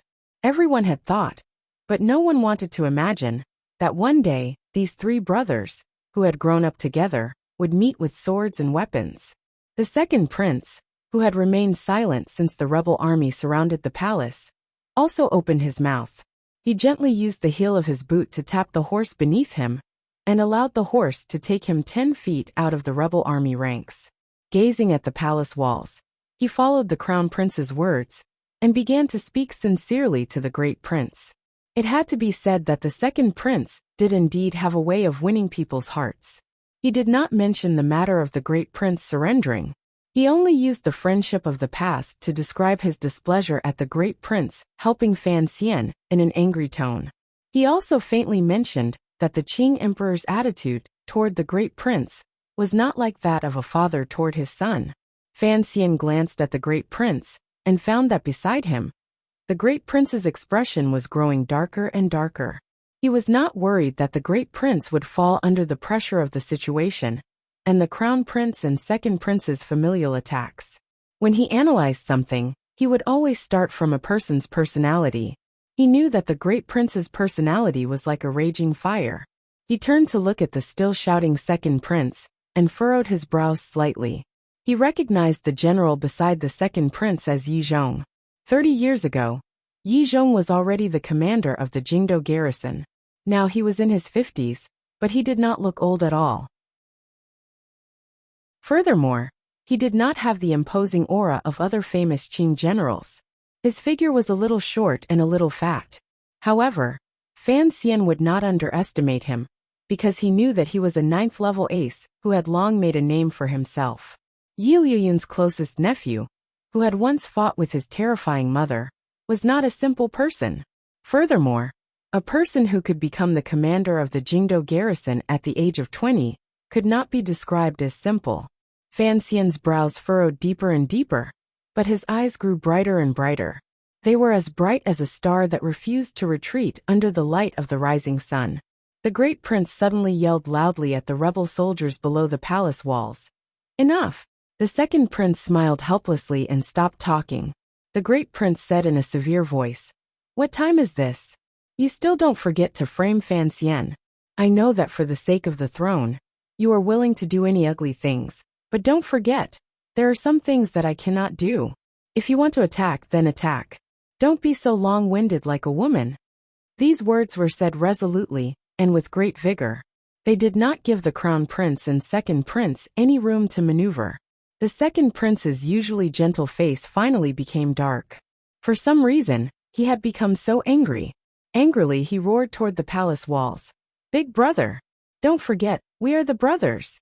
Brothers? The great prince had been worried about the guards of the royal palace, and the major plan with Fan Xian for many days. His mind had been exhausted. His eyes were deeply sunk in, but they only made his gaze appear even sharper. He looked at the crown prince, and then at the second prince. Suddenly, in a severe voice he said, "Brothers, you aren't even willing to be sons, yet you are willing to be brothers." There was a silence. These words had exposed too many things. The imperial soldiers on the palace walls had long known of this matter from the posthumous edict. Immediately their eyes revealed grief, anger, and pain. However, the expressions of the rebel soldiers below the palace walls became strange. Although the emperor had been assassinated on Dong Mountain, the emperor's might still existed. As a disciple of the Qing army, he carried the crown prince's banner. In reality, what he was doing was killing the emperor and usurping the throne. Who would not be terrified? Who would not have their stomachs drumming? The great prince stood between the battlements of the palace walls and furrowed his brows deeply. Looking at the crown prince, he said sorrowfully, "The Dong Mountain incident was done by the eldest princess. I know you don't have this ability, but you must know, even if father wants to depose you, you are still a son. How could you do such a thing that is worse than an animal?" The crown prince's expression was dim. He maintained his silence and allowed the great prince to angrily rebuke him. The old Qin master furrowed his brows and waved his hand. The rebel soldiers behind him began to prepare to attack the palace. Gradually, the sound of bowstrings being pulled rang out from behind them. The teeth-numbing sound of bowstrings being pulled rang out, as the three princes fiercely discussed the dark secrets of the royal family, and were angry with each other. No one noticed that Fan Xian had already left the top of the palace walls by himself. Following the long stone steps down into the royal palace, he walked across the spacious square and headed toward Taiji Palace. Along the way, Fan Xian watched intently. He found that although the great prince was skilled in field battles on the grasslands, he was also very skilled in the defense of the palace. Preparations had been made everywhere. Beside the entrance of the stone steps, he had even taken down 2 corner towers of the royal palace and prepared stone and heavy wood. It looked like he was preparing to attack the palace later. At the side of the 3 palace gates below the imperial city, there were already some grotesquely shaped stones that even had moss on them. Fan Xian narrowed his eyes and wondered if the fake mountains in the palace had also been taken down by the eldest prince. Just as he was thinking this, a group came in front of him. Under the escort of a few imperial soldiers, 100 or so tired-looking eunuchs were using carts to push the moss-covered stones. It was indeed the fake mountains in the palace. There were 3 palace doors in the royal palace. Usually, only one would be open. When the rebel soldiers attacked, they would not only choose one. Fan Xian knew that the great prince was preparing to use the fake mountains and stones to firmly block these 3 palace doors. This work had probably been prepared since before dawn, blocking the rebel soldiers outside the palace, and trapping himself inside the palace was what was called defending to the death. Fan Xian sighed. He knew that the eldest prince had already made up his mind to die. Compared to the spacious royal palace, there were not many imperial soldiers. Compared to the spacious royal palace, they were sparse. There was not much confidence. Fan Xian sighed again. He knew that the 1,000-odd imperial soldiers had already been moved to the palace square, where the eunuchs and serving girls lived. First, it was to suppress the restless factor in the palace. Second, it was because in the entire royal palace, that was the easiest place to break through. Entering Taiji Palace, he saw the worried officials, the heavy-faced Lady Ning and Yi Guipin, and the restless third prince. Fan Xian sighed 3 times in his heart. He bowed to the scholars Hu and Shu, but he piled a smile on his face and said to the third prince, "Qingping, the battle is about to start. Do you feel excited?" The third prince, Li Qingping, was after all a child. After learning that the royal palace was surrounded, he had begun to feel afraid. Although he forcefully suppressed it on his face, after hearing Fan Xian's words, he couldn't resist flattening his mouth. Amidst the fear, there was still a smile from Fan Xian's teasing. It appeared very comical. Fan Xian turned and bowed to the pale-faced Empress Dowager.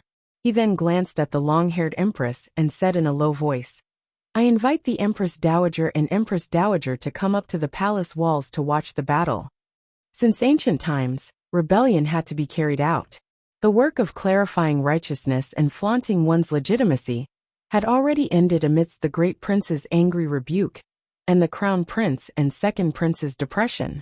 The rebel soldiers at the foot of the palace walls were already closing in, particularly the thousands of archers in the rear barracks. They had begun to prepare to shoot in unison. There were only 1,000 imperial soldiers on the top of the palace walls. After this rain of arrows, there would probably be many casualties. The great prince's hand pressed against his sword and walked silently on the top of the palace walls. Occasionally, he gave a few orders, ordering the soldiers to prepare to welcome the rebel army's attack. This was the first time the Qing royal palace had been baptized by a rain of arrows. No one knew what kind of bloody rain and foul wind they could withstand after the rain of arrows.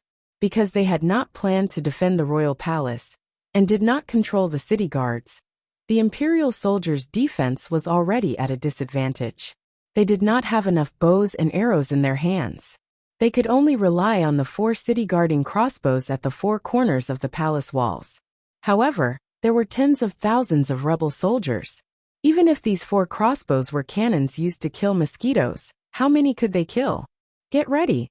The great prince's hand gripped his sword tightly as he stared at the black mass of rebel soldiers below the palace walls.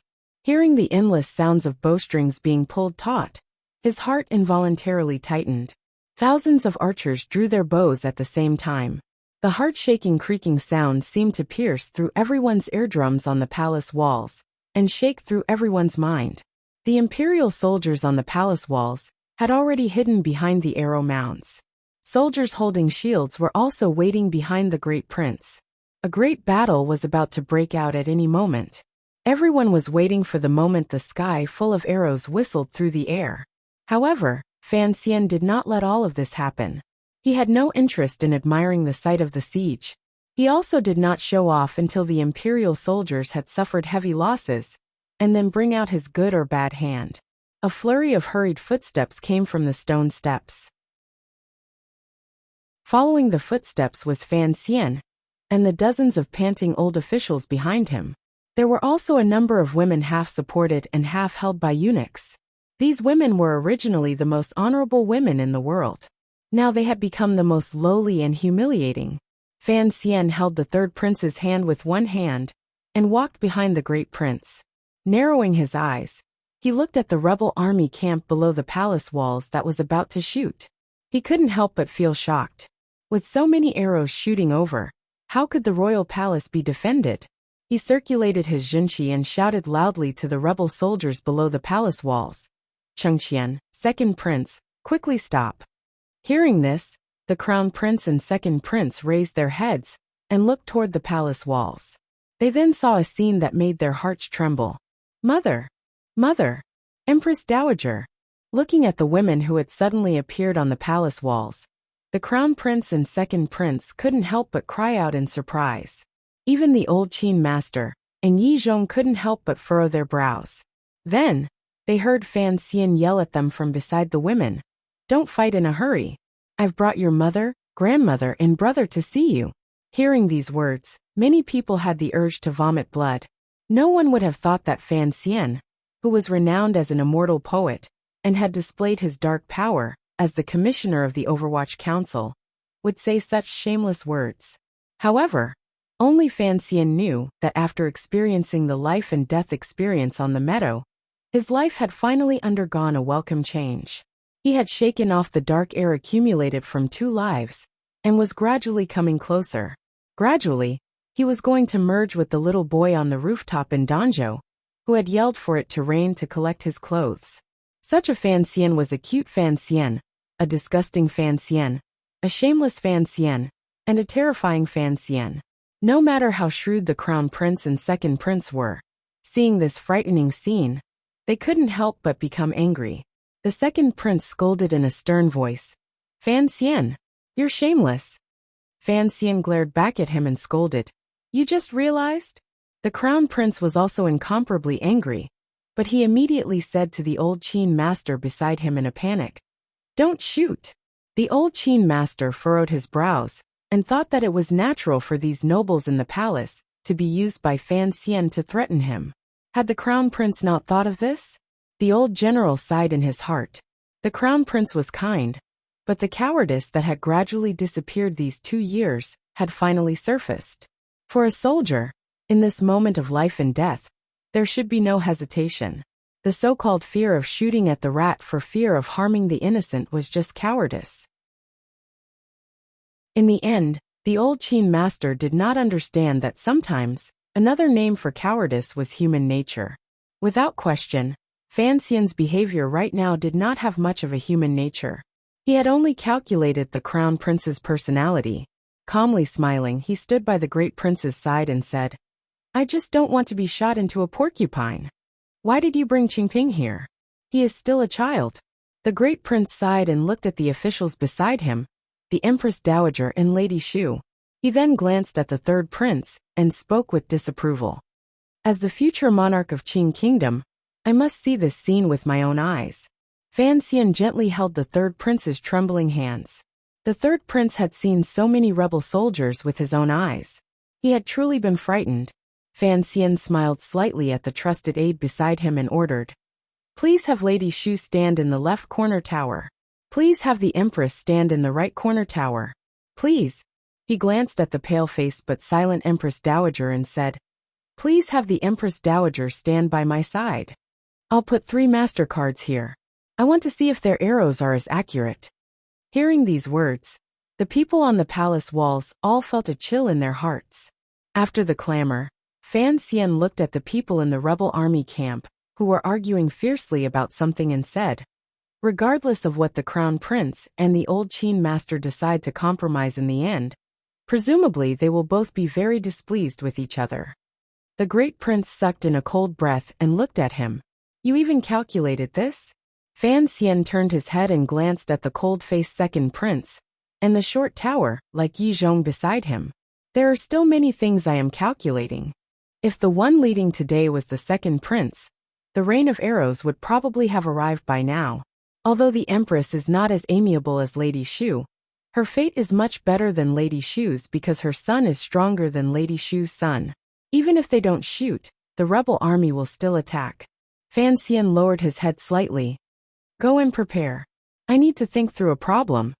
The great prince glanced at him and ordered his trusted aide to heavily protect the third prince. He then glanced at the silent Empress Dowager. Confusion grew in his heart, but it was not convenient for him to say more. He left. Fan Xian let go of the third prince's hand and held the Empress Dowager's old and slightly stiff hand. He took a few steps to the left like a filial grandson holding his grandmother.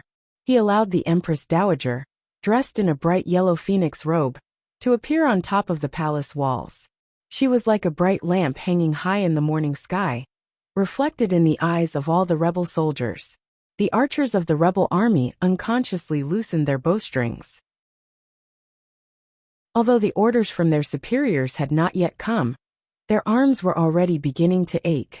Furthermore, everyone had guessed who the old woman in phoenix robe was. She was the emperor's mother, the crown prince's grandmother, and the only remaining elder of the Qing royal family. Even talking about such a noble figure was a blasphemy, much less pointing an arrow at her. If they accidentally injured the Empress Dowager, who would bear the consequences? As long as it was a Qing citizen, no one wanted the Empress Dowager to suffer any harm. Thus, when Fan Xian brought the Empress Dowager onto the palace walls, the great prince's mood was awkward. After the scholars Shu, and who did not listen to their advice, they could only sigh. Those who knew the details of the palace rebellion last night all knew that Fan Xian never used the most sinister methods to deal with the noblest of people. The sword mark on the Empress Dowager's neck was the most powerful evidence. Fan Xian gently helped the Empress Dowager tidy the high collar of her phoenix robe, and carefully pulled out a strand of hair. Evenly, he said, "As expected, Empress Dowager still has to wear formal attire. Only then will it have sufficient intimidation power. It was not in vain that I wasted my time ordering those old nannies to dress you up." The Empress Dowager suddenly turned her head. Boundless hatred abruptly appeared in her old and tired eyes. It was as if she wanted to swallow Fan Xian. Fan Xian didn't even look at her gaze. By her ear he quietly said, "I also know that it is very painful not being able to speak. Taking my medicine is also very painful. Think about it. Your Li family deserves this kind of retribution. I am punishing you on behalf of my mother. We have our own club on the front page of the website, the Qingyu Year Cat Fan. If everyone is interested, you can go in and take a look. There are many interesting comments and tidbits. I personally liked the chapter today. If you also liked it, please give me a monthly reward. There are too many strong books this month. The pressure of getting a reward is too great. P.S. I have some personal matters to take care of in the next 2 days, so I will write less. I sincerely wish everyone a happy weekend." Chapter 566. It was sweet and sour. It was the taste of the pill Fan Xian had forced the Empress Dowager to swallow. The pill had always been kept close to Fan Xian's body. Even though he had experienced so many life and death battles these 2 years, entered the sea and climbed mountains, and was covered in wounds, Fan Xian did not lose these pills. He knew these pills were very important to him. It had been a dozen years ago in Danzhou when Fan Xian's teacher, Fei Jia, had solemnly stuffed the medicinal pouch into his small hands. He was afraid that the tyrannical Jinqi Fan Xian practiced would explode and cause him to die a tragic death. However, in these dozen years, Fan Xian had never taken this medicine. After killing Xie Baiyan by the second prince's side in the Jingdou government and fighting the shadow head-on, his Jinqi finally exploded in his body, and he became a cripple. Even under these circumstances, he did not take the medicine. He knew how tyrannical this medicine was. It was a medicine that scattered martial arts. Fan Xian was unwilling to disperse all the cultivation in his body, so he endured the pain of his meridians being torn and the stiffness of being unable to move. He persisted in not taking the medicine Sir Fei Jie had left behind. Fortunately, Haidang had later secretly brought the heart of Tianyi Dao to Jiangnan. Only then could his strange injuries slowly heal. Now, he had finally delivered this pill into the Empress Dowager's mouth. The medicinal properties of this pill were strong. It followed the path of scattering martial arts and gathering qi. It entered one's internal organs with unusual directness and gradually annihilated the body's vitality. It had to be said that if Fan Xian did not have the heart of Tianyi Dao, once his Jinqi exploded, he could only use this pill to disperse the overly violent tyrannical Jinqi and exuberant vitality in his body. However, the Empress Dowager was already old and weak. She did not have many years left to live. Taking this pill at this time was equivalent to the remnants of life in her body being gradually pulled out of her body by the medicine, speeding up the path of death. Her life gradually dimmed. Her old body could not withstand it, and was already at its weakest point. Fan Xian had a great fear. so he did not brazenly use poison on the Empress Dowager. However, the medicine Fei Jie had left behind was not poison.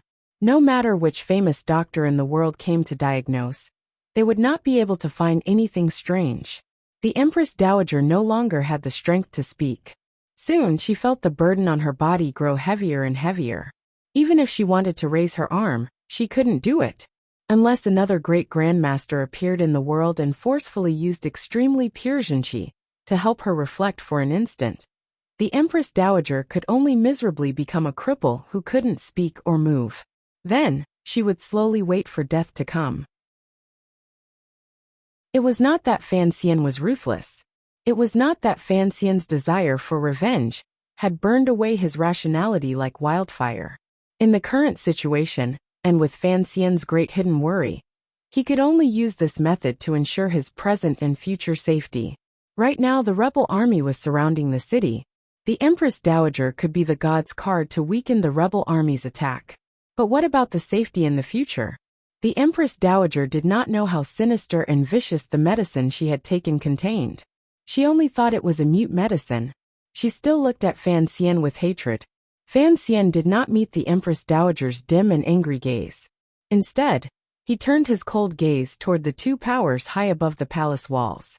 He looked seriously at Yi Zhong beside the second prince and the short and strong general. A strange light shone through his eyes. It was as if he was thinking endlessly about something. The Dingzhou army had not entered the capital to present prisoners of war. As usual, there were only a few thousand soldiers. However, Yi Zhong and the second prince had led tens of thousands of people into Jingdou. It looked like they had long been prepared. However, he did not find Hongqing's figure among the rebel army. This made Fan Xian feel a glimmer of relief. Looking from a distance, the rebel army leaders seemed to be arguing about something. The crown prince remained silent. He used his worried eyes to watch the movements on the palace walls. He was worried about his mother and grandmother's safety. In his heart, he cursed Fan Xian, the great prince Hu Shu, and the other old officials viciously. Fan Xian suddenly narrowed his eyes. He saw that the rebel army leaders had stopped their discussion. The sound of horse hooves gradually rang out. The Qin and Yi families each split up their troops and pressed toward the two flanks. He abruptly turned his head and glanced at the great prince not far away. The great prince nodded at him to indicate that he had long been prepared. Only then did he relax. It looked like the main direction of the rebel army's attack, other than the main gate of the royal palace, had chosen Taiping Square. The palace walls there were slightly shorter. Furthermore, it was a place where eunuchs and serving girls lived, so the entrance was never strictly guarded. The great prince had long predicted this. He had moved a large number of soldiers forward to guard it. He had also moved over 70 to 80% of the loyal generals he had raised from the Western Expedition Army. It was just petty cleverness.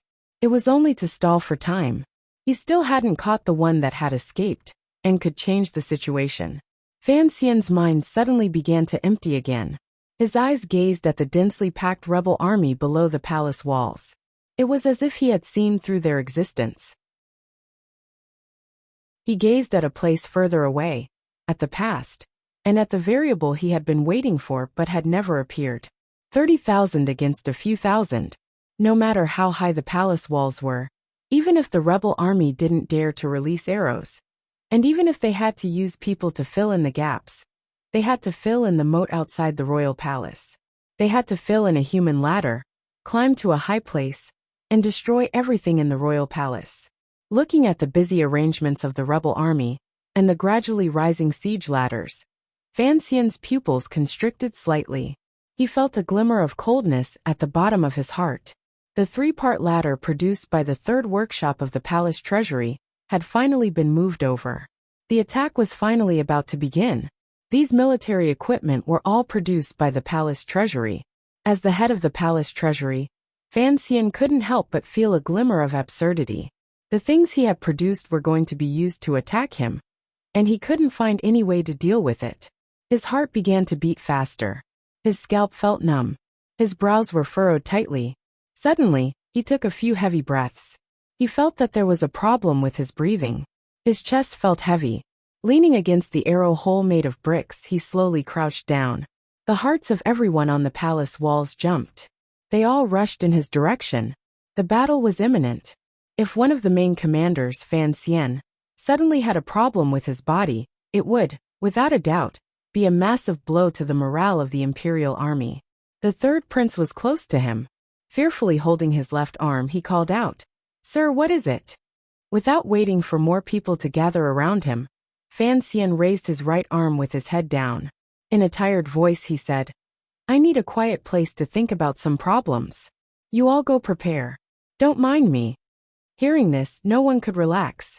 Seeing his stubbornness and the fact that the rebel army was already preparing to attack, they could only accept their orders and rush to the area they were defending. The great prince stood in the commander's position and glanced at him from a distance. Seeing Fan Xian, who had been full of killing intent earlier, now crouching helplessly at the foot of the palace walls, he couldn't help but feel his heart dim.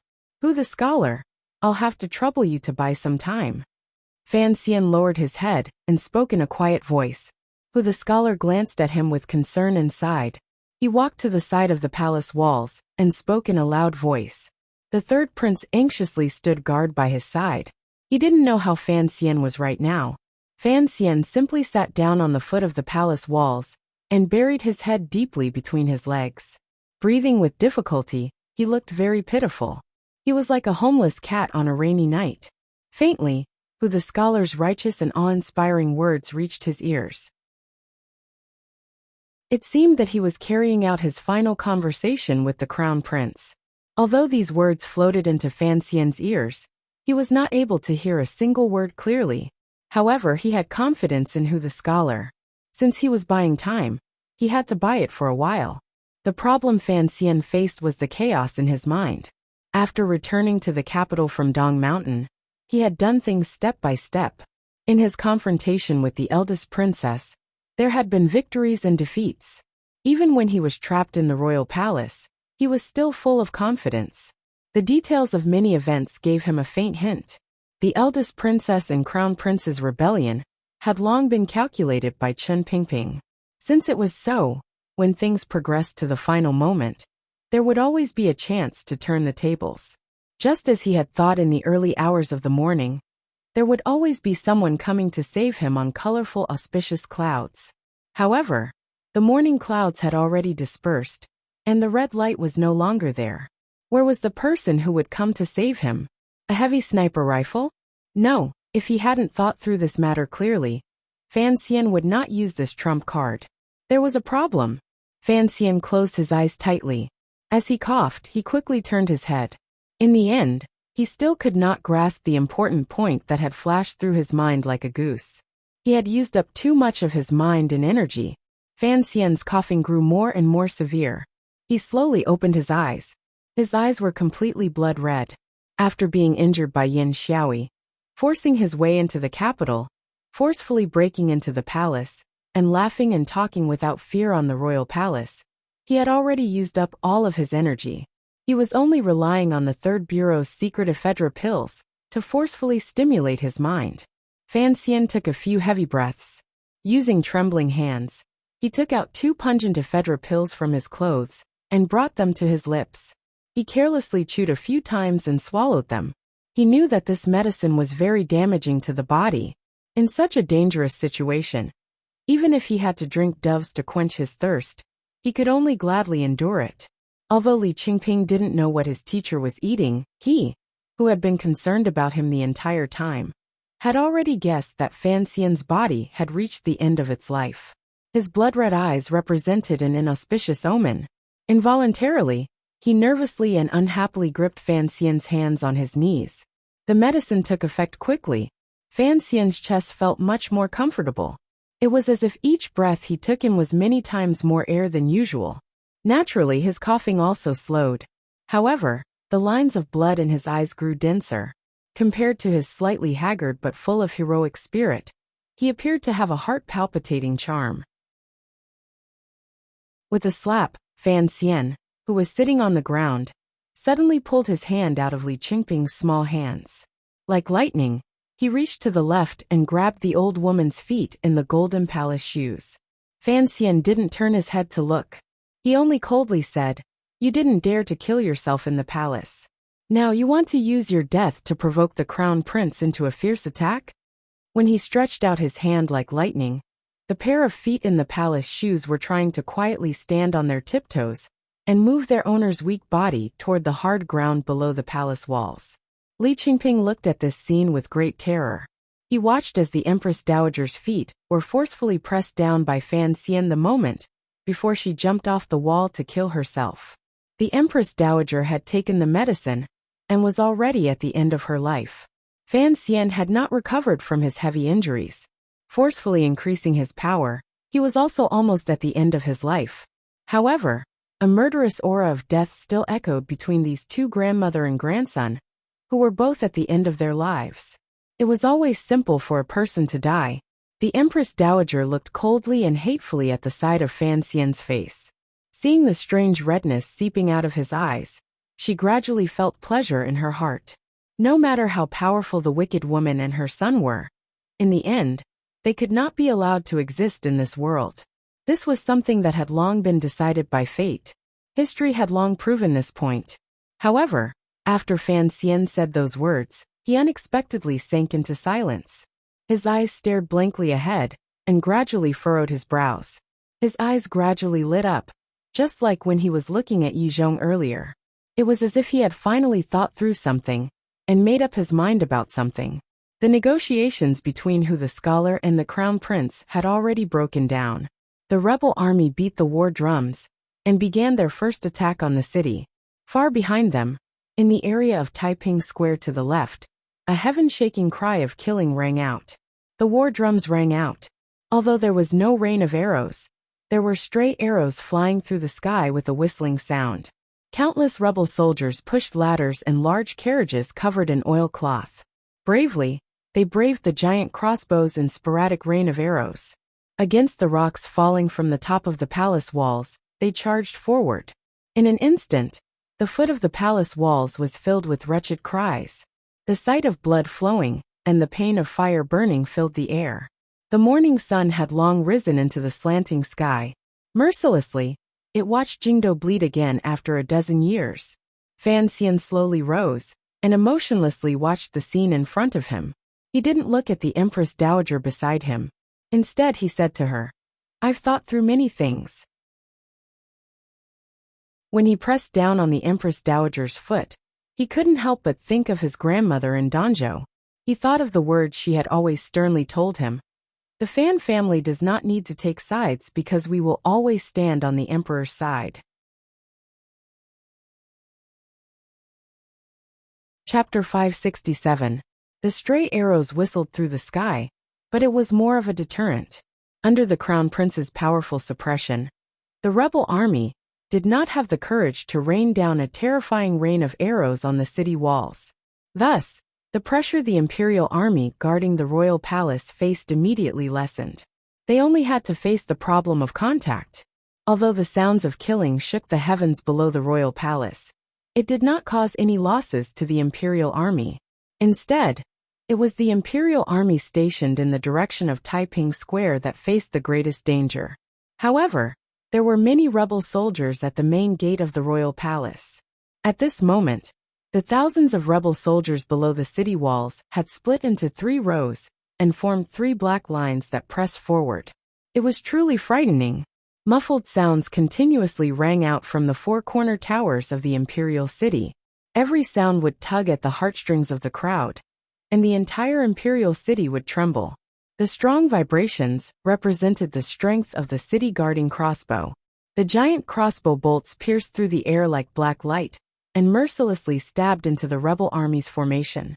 Countless bursts of blood blossomed, and the ground was covered in sticky meat paste. However, there were only 4 city-guarding crossbows, and there were only 2 on the left and right side of the square. How many people could they kill? The rebel army's triple wave charged quickly to the foot of the royal palace without any obstruction. The main target of the city-guarding crossbows was still the military equipment the rebel army used to attack the city, especially the sharp and heavy carriages used to break through the thick palace gates. These carriages had fire blades made from cowhide, and the front end was a giant piece of wood that had been sharpened into a sharp point. They were already very heavy. Once they were pushed at high speed, the impact against the palace gates was very powerful. A crossbow bolt accurately struck a battering ram. The sharp tip easily tore through the seemingly tough cowhide and slammed heavily into the ram. Although the ram was tough and could not be broken by a giant crossbow bolt, the powerful impact of the city-guarding crossbow still caused the ram to jump up. It was like a beetle on the ground that felt the earth shake. Then it rolled over miserably and crushed a number of rebel soldiers beside it to death. It could no longer move. Within the 3 rows of rebel army charging formation were a dozen heavy and murderous rams. The moment the attack began, the 2 city-guarding crossbows fired with all their might and successfully destroyed 3 of the rams. However, the city-guarding crossbows took too long to reload, and the rebel army's charge came very quickly. In an instant, most of the rams had passed the line of fire of the city-guarding crossbows and neared the 3 main gates of the royal palace. The rebel soldiers shouted in unison, pushing the battering ram as they charged forward with all their might. With a number of teeth-numbing sounds, the rams finally successfully crashed into the thick palace gates. The main gates of the Qing royal palace were very thick. Under such a terrifying crash, they still shook violently. The hinges of the door creaked, as if they were about to fall apart. The 4 giant door bolts, which were arranged from top to bottom, were bent out of shape. However, the thick door latch finally withstood this powerful impact, and the creaking sound of the door hinge gradually calmed down. Other than a large dent in the main door of the imperial palace, and a dozen or so copper nails falling, everything else was fine. At least in this attack, the main gates of the Qing royal palace still appeared sturdy and unbreakable. However, the rebel soldiers did not have a trace of a strange expression. Under the stern yells of their superiors, they quickly pulled the first wave of rams away from the palace gates. The rams in the second wave had already passed through the sparse arrows of the imperial soldiers on the city walls. They had escaped the powerful city-guarding crossbows that, like old people, only moved once in a while, and crashed viciously into the palace gates. There was another loud crash. This time, the palace gates had finally received an irreparable damage. The entire gate began to tremble. It gave one a feeling that it was on the verge of collapse. It was as if it could collapse at any moment. The elites of the imperial army, who were on standby behind the palace gates, led their horses and watched this scene calmly. Although their faces were calm, the anxiety that flashed across their eyes revealed their true feelings. Separated by a thick door, the rebel soldiers risking their lives to launch a powerful attack saw hope that the royal palace would be broken. Their morale immediately rose. With a loud roar, they charged forward again. The third wave of attacking troops arrived. Under the merciless attacks of the imperial army's arrows, boulders and logs, the rebel army left behind hundreds of corpses. Finally, they succeeded in withstanding the third wave of attacks on the palace gates. With a muffled crack, dust flew into the air. It was like a paper bag filled with smoke had been smashed open by a naughty child's naughty palms. The dust settled slightly, and the field of view became slightly more peaceful. The countless rebel soldiers in the square saw that the thick and heavy palace gates in the middle of the royal palace had been smashed open. They couldn't help but cheer in unison. However, the group of elites closest to the imperial city didn't even have time to release any cheers. Even the excitement and joy on their faces were immediately replaced by shock and anger. They could clearly see that even though a large hole had been smashed open in the palace gate, revealing the thick wooden stubble inside, the entire palace gate showed no signs of collapsing. The ground was covered in golden copper nails. Behind the hole was a thick layer of stone and dirt. There was not a single gap to be seen. The people in the royal palace had blocked the palace gates. Did they not think of leaving a way out for themselves? At this moment, what was the difference between the royal palace and a large tomb? A rebel army officer roared wildly and led the attacking soldiers beside him into the hole. Although there wasn't much space, even if they had to dig open this palace gate. Military orders were like mountains. The Qing soldiers were never cowards who feared death on the battlefield. A long black spear pierced out like lightning from the only gap above the stone and dirt. It pierced the officer's throat, and fresh blood sprayed out. Below the royal palace, 10 paces behind the piles of fake mountains and broken stones in the long palace gates, 300 imperial soldiers calmly and nervously watched for any movement in the palace gates. Their commander had already led a small group in. At this moment, they had the advantage of the terrain. There was no reason for the rebel soldiers to attack so easily. Above the royal palace, the great prince watched coldly as the rebel soldiers' attacks grew stronger and stronger. He raised his right arm and brought it down viciously. The soldiers at his side accepted the order and quickly waved the yellow flag in their hands. Along the line in front of the royal palace, the hundreds of imperial soldiers on the palace walls moved at the same time. They lifted the sack at their feet and carefully tore it open. They then scattered it toward the heads of the rebel soldiers, who were no longer within the range of the crossbows.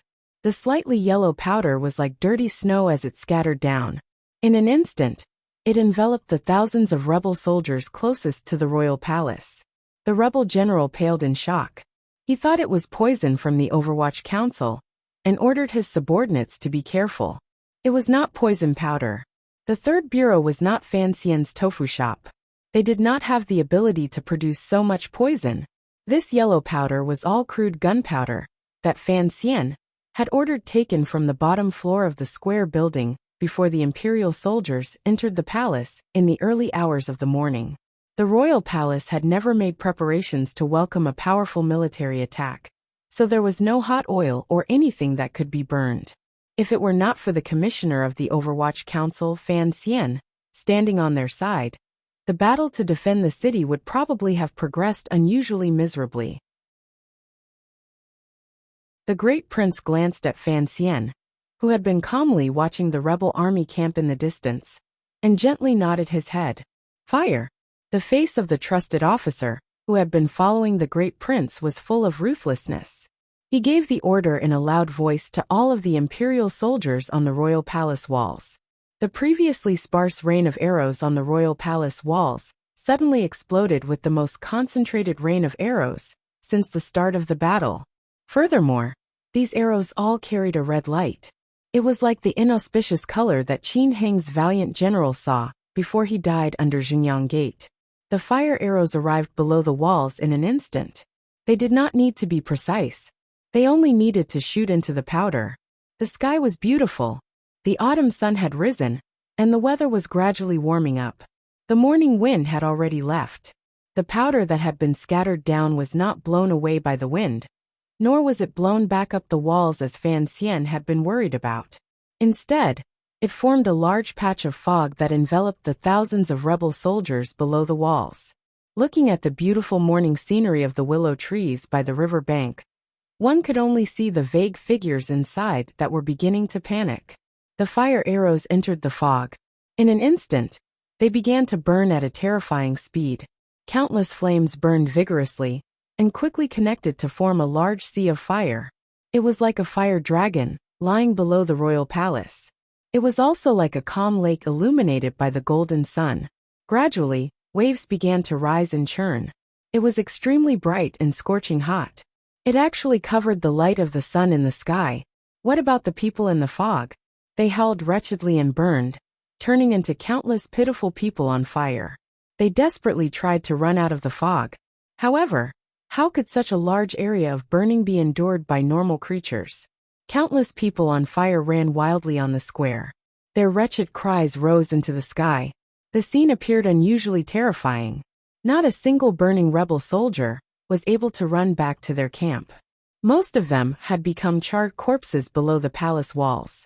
Some of the burning people on fire only had time to run to the square before falling to the ground with a splat. With the remaining flames and rising smoke on their bodies, they twitched endlessly. Such a scene was extremely tragic. The rebel army camp in front of the buildings in the distance was in a state of panic. Even the Qing army, famed for its strict military discipline, felt fear at this moment. No one had thought that the imperial soldiers guarding the city would have such a terrifying method. The crown prince's face was ashen while the old Qin master looked coldly at the palace walls. Slowly he said, Only Fan Xian could do such a ruthless method. The smell of burning in the square stimulated everyone's state of mind. Even the imperial soldiers on the palace walls felt a glimmer of fear and helplessness. Looking at the terrifying scene below, some people's lips turned white. They wondered if those charred corpses had all been killed by them. After such a destructive attack, the first wave of rebel soldiers who entered the palace returned dispiritedly. However, there were not many people who returned. The royal palace was finally held by a hair's breadth. However, the rebel army did not carry out a second round of attacks. It was clear that regardless of whether it was the defenders or the attackers, they had all been shocked by this unusually bloody and terrifying fog of fire. They all needed some time to digest and stabilize their morale. However, the instigator of this terrifying fire attack, Fan Xian's expression was unusually calm. He looked at the rebel army camp in the distance and pressed his lips together without saying a word. The great prince saw that Fan Xian's right hand, which was hanging by his sleeve, was trembling slightly. The veins in his eyes were becoming denser and denser. The great prince had not thought that the Overwatch Council's gunpowder powder would have such a terrifying effect. Looking at the scene in front of him, he, who had long experienced the blood and fire of the battlefields of the western region, did not feel any emotions that he should not have. However, he still felt shocked. If this powder could be used like this, what kind of changes would occur in future battles? Today is luck. Fan Xian did not turn his head to look at him. Quietly he said, "There is no wind or rain today. That is why there is such a good effect." Then he slowly lowered his head. Ever since he had taken control of the palace treasury, he had always been very attentive to the joint research work of the Third Workshop and the Third Bureau. In the depths of his heart, he understood why his mother, Yi Qingmei, had put so much effort into other military equipment and people's lives, but had strictly forbidden the use of gunpowder in this world. Even when he had saved Xiao'in and Shangjing, the Overwatch Council had only provided one cart of gunpowder. The use of gunpowder in this world was still very clumsy. It was even worse than the self-made firecrackers in his previous life. In this world, only Fan Xian knew that even wood shavings flying through the air could cause a large explosion, much less gunpowder powder. Fan Xian couldn't help but worry whether the scene today would open Pandora's box for this land. After a moment he immediately felt relieved. The palace treasury's steel craftsmanship was not up to standard. There was no need to worry about the arrival of the era of firearms. Furthermore, just as he had said to the great prince, the main reason why the fire protecting the city had such a large effect was because the heavens were on their side. His luck was as strong as before. As for the wretched scene in front of him, Fan Xian actually felt his heart palpitate. Since he was young, he had seen countless corpses and had personally killed countless people.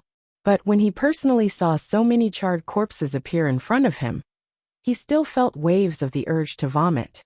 This was a battlefield, a true battlefield. It was precisely because of this that Fan Xian was even more determined to win. If a person came to this world with some kind of mission, he believed that his mission was the agreement with Haitang. If he wanted to reach that agreement, he had to survive today. Using a knife to kill was still killing.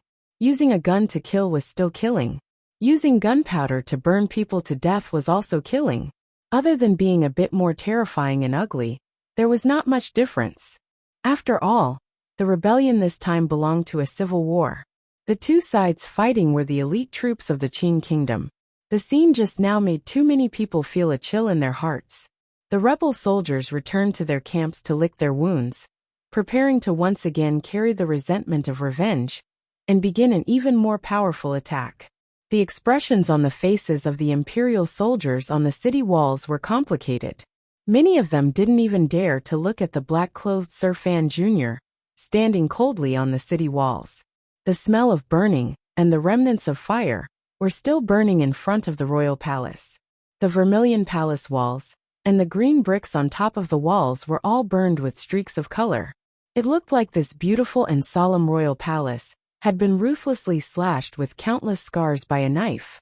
The great prince looked at the scene in front of him and slowly swept his gaze over the imperial soldiers on the city walls. In a steady and firm voice he said to all sides, "This is war. Remember, those below the walls are rebels. If we allow them to break into the royal palace, the Qing court will descend into darkness. The people will never have a chance to rise again. You will all be crushed to pieces." "What is below the walls?" "It's the enemy," the great prince shouted in a stern voice. "You are all soldiers who have followed me back from the west. Why have we worked so hard to fight the Hu people on the grasslands? Everything is for the Qing kingdom. Those enemies want to destroy the foundation of the Qing kingdom. They are no different from the barbaric Hu people. They are just beasts. I order you from this moment on, you must treat these rebel soldiers as Hu people. Everything is for the Qing kingdom. The emperor is watching you from above."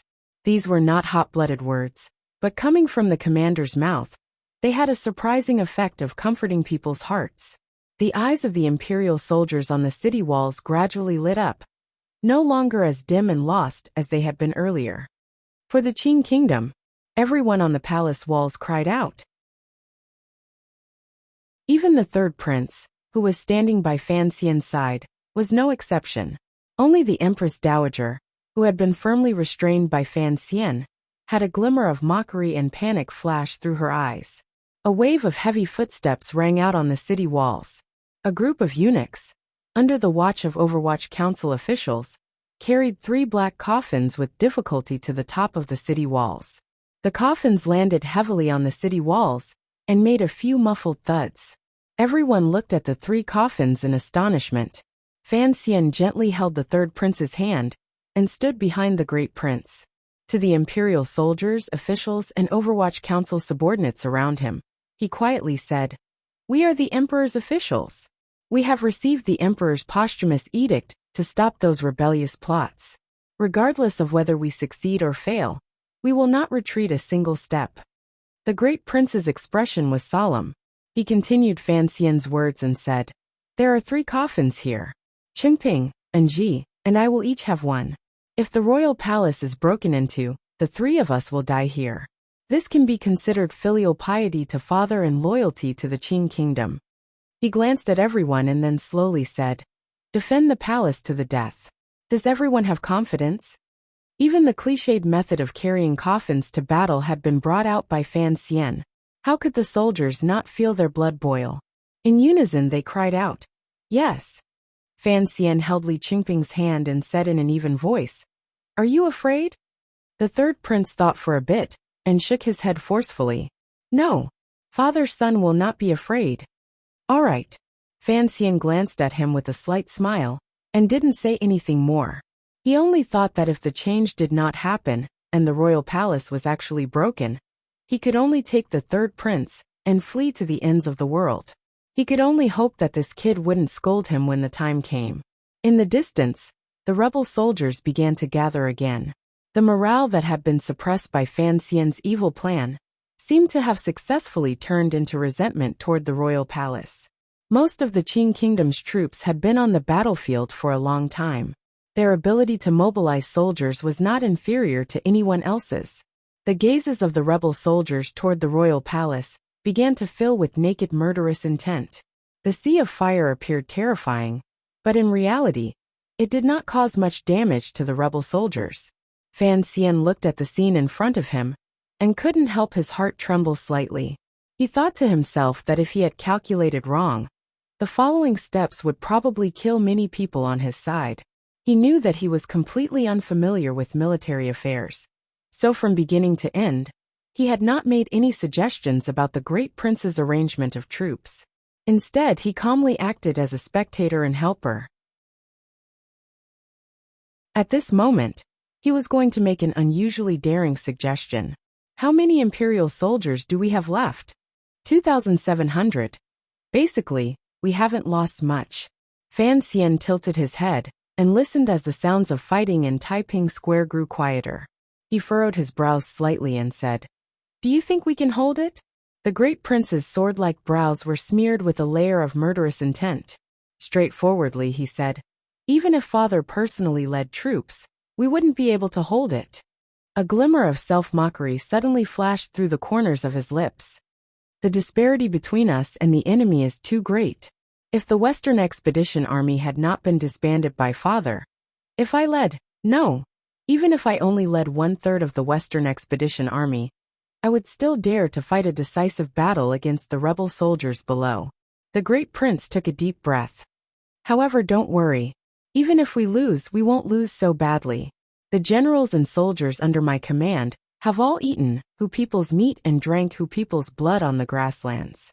The Qin family, It has been 20 years since the old man personally led troops. The soldiers of the Jingdo garrison are extremely lazy. The only one is the Dingzhou army. Fan Xian cut him off and said, in that round of attack and defense just now, I noticed a problem.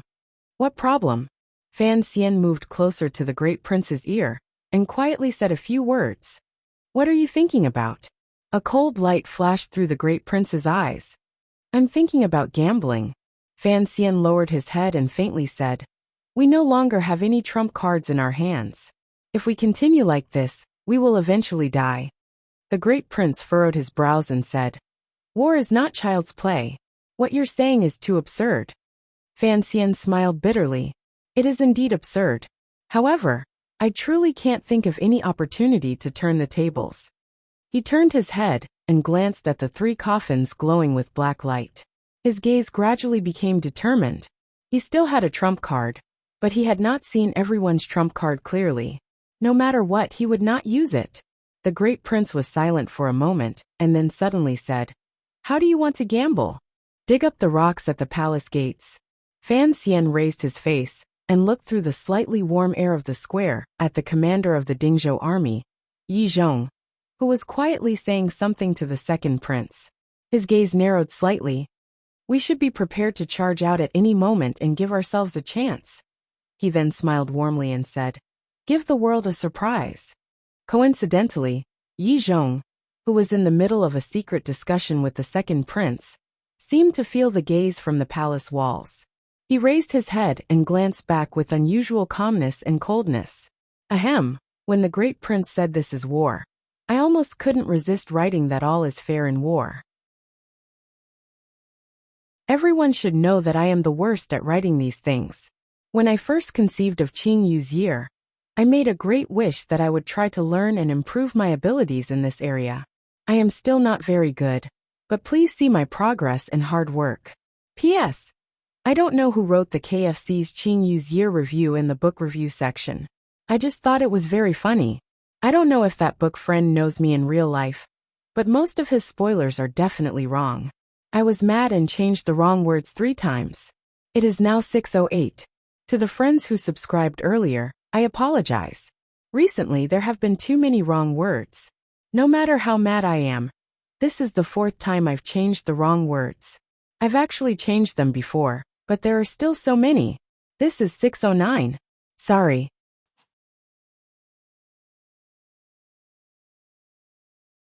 Chapter 568. There was a faint smoke all around, a thick stench of blood, and a faint terrifying smell of something burnt.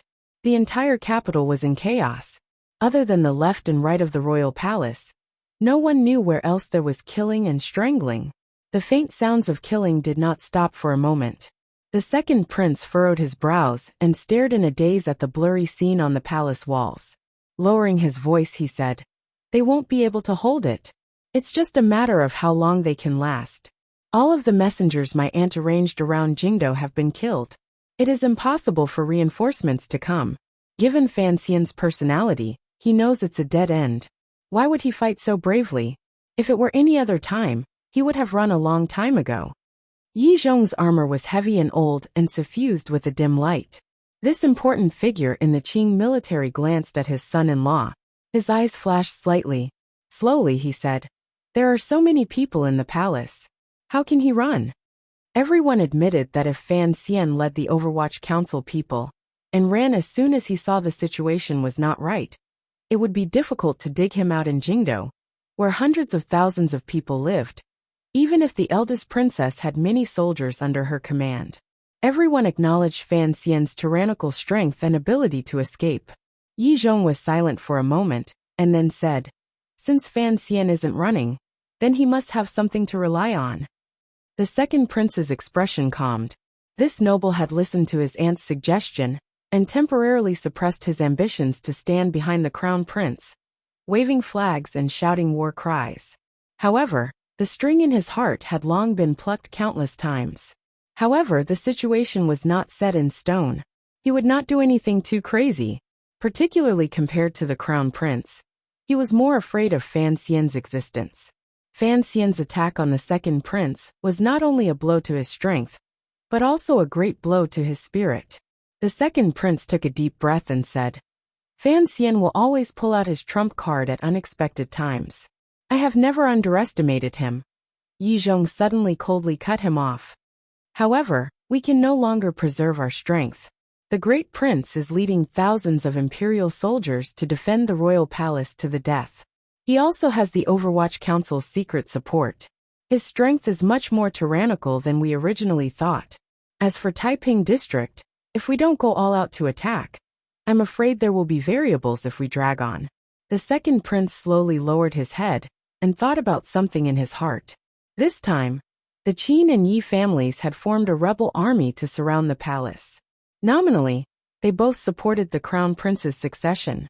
Everyone knew, at least for now, that the Dingzhou Yi family belonged to the second prince. Thus, in the numerous attacks since the morning, the Yi family had not used their full strength. In the direction of Taiping Square, they were particularly careful, because they were worried that they would lose too much of their strength. It was precisely because of this that the rebel army's attacks were not continuous.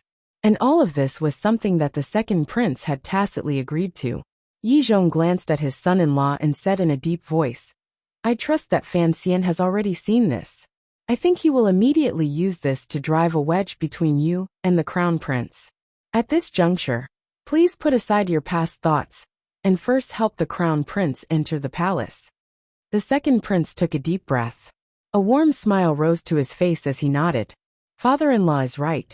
We cannot give Fan Xian any opportunity to use.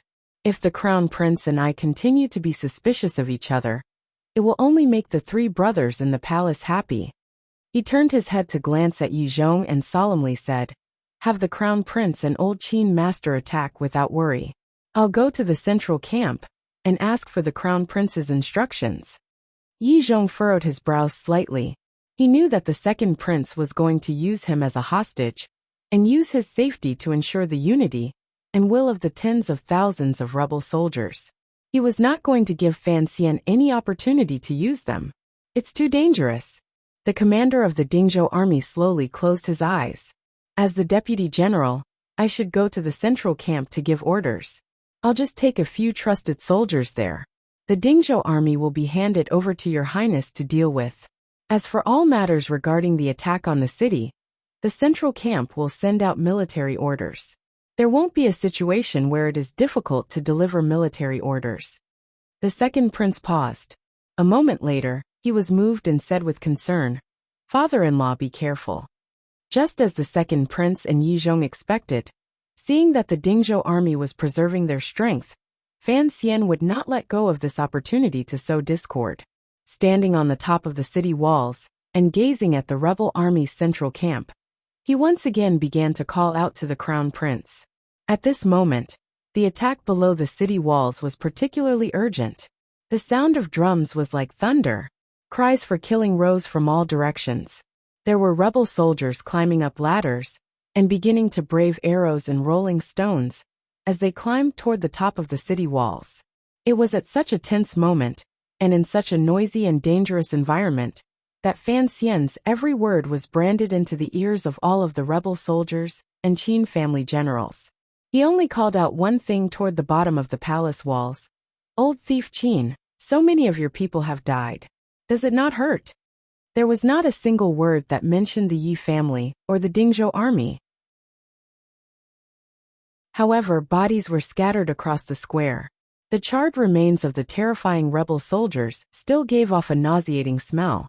As long as one was not blind, one would notice that the people who had died in these waves of attacks were mostly Qin family soldiers and two subordinates of the Jingdou garrison.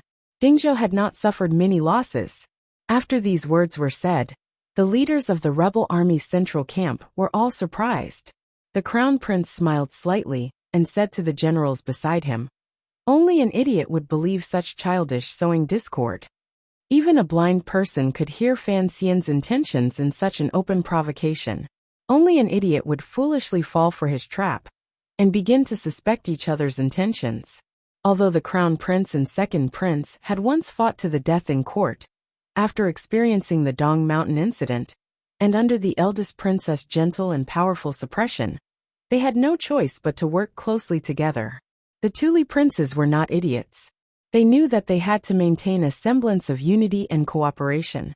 However, no matter how simple a plan was, when it was turned into direct words and landed in everyone's ears, it would have some effect on people's emotions, particularly the generals of the Qin family. Although they knew what Fan Xian wanted to achieve, they still couldn't help but feel a glimmer of anger. Since the beginning of the attack, it had always been the Qin family fighting the main force. The Dingzhou army had basically stood to the side and watched coldly. How could the Qin generals feel comfortable? After taking the flag and returning, Gong Dian, who had been standing 2 riders away from the crown prince, began to have an unnatural expression. It was as if he felt a glimmer of shame. Everyone had seen the Dingzhou army's behavior and knew that Yi Zhong and the second prince were certainly planning something in their hearts. Although it would not have much of an impact on the major event, the Qin family would certainly be furious.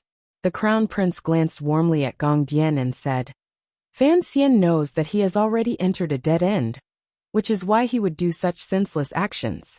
As the saying goes, one should not be surprised by strange things.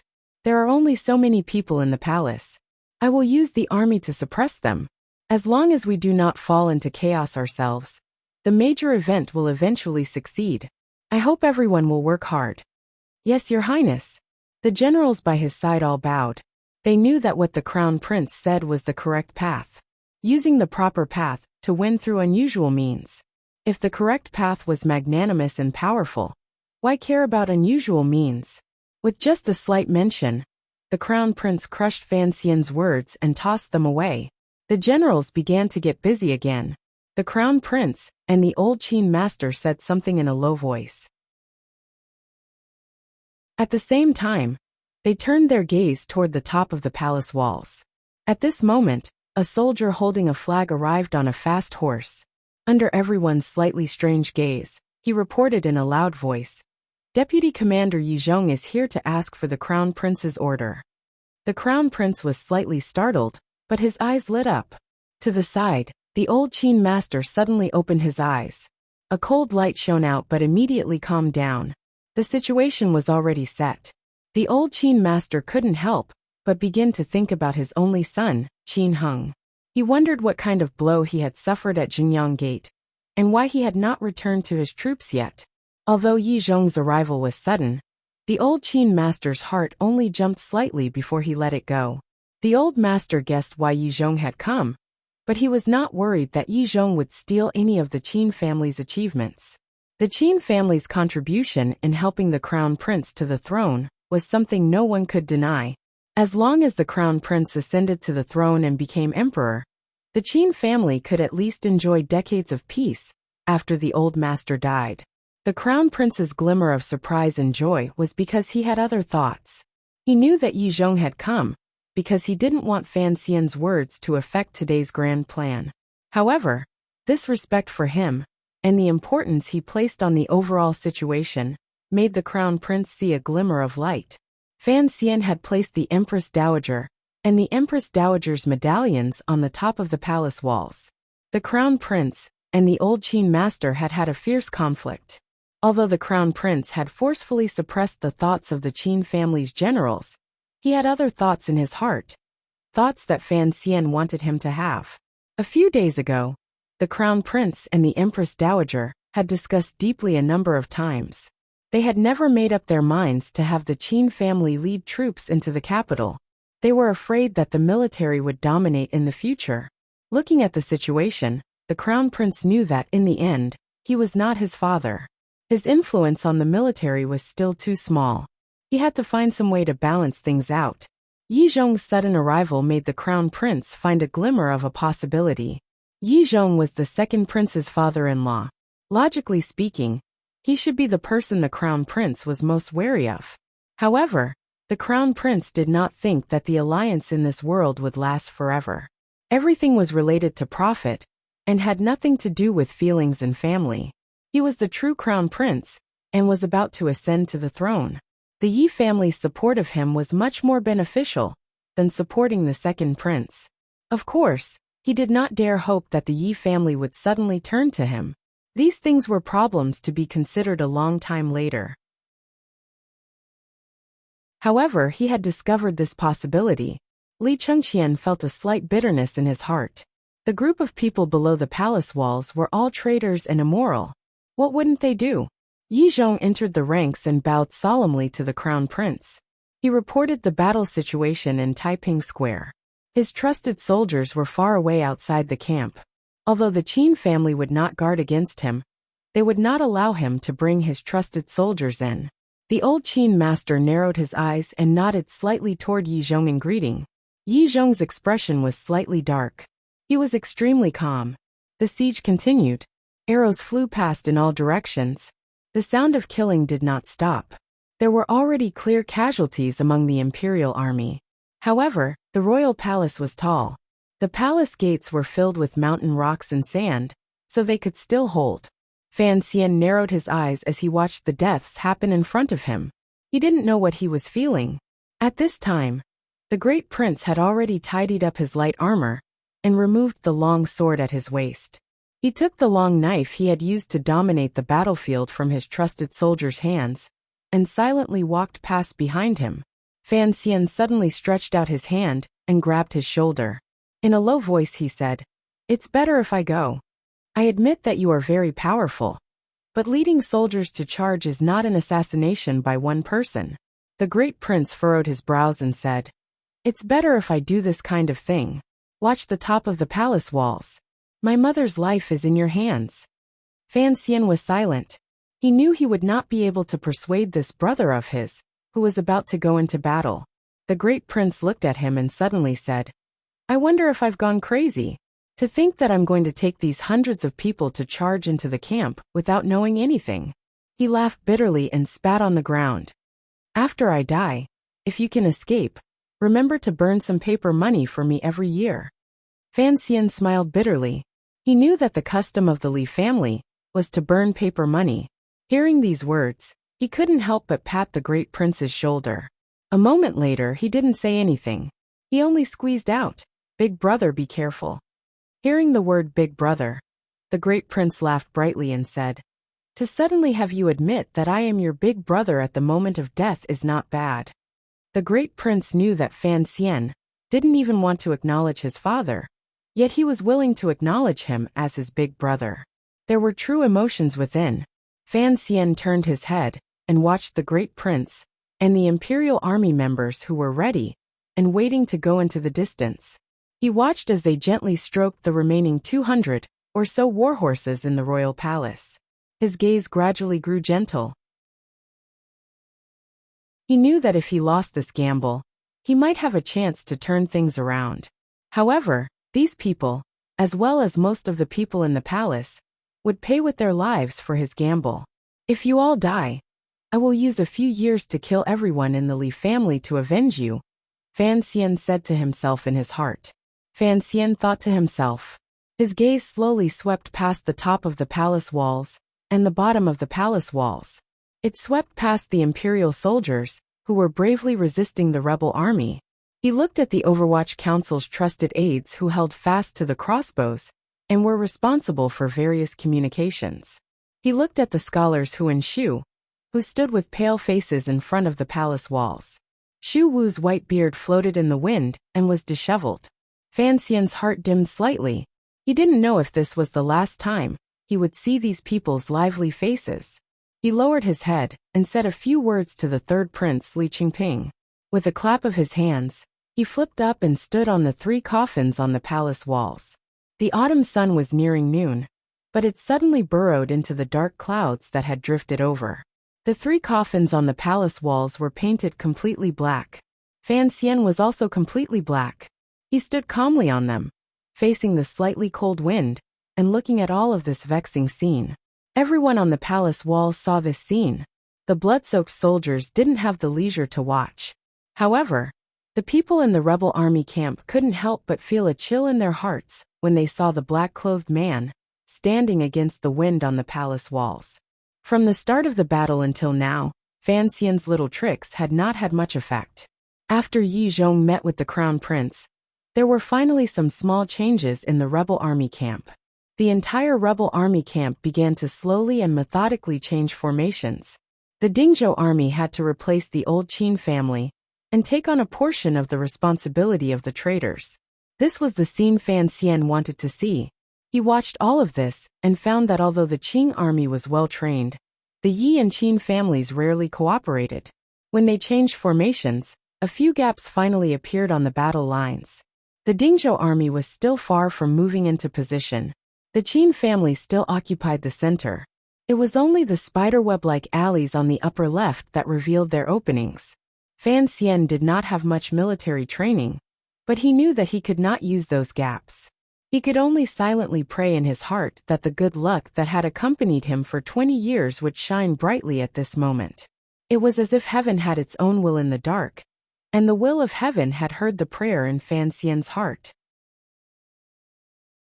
Just as the rebel army's formation change was slightly chaotic, the urgent sound of horse hooves, filled with murderous intent, finally came from the long street near the gap.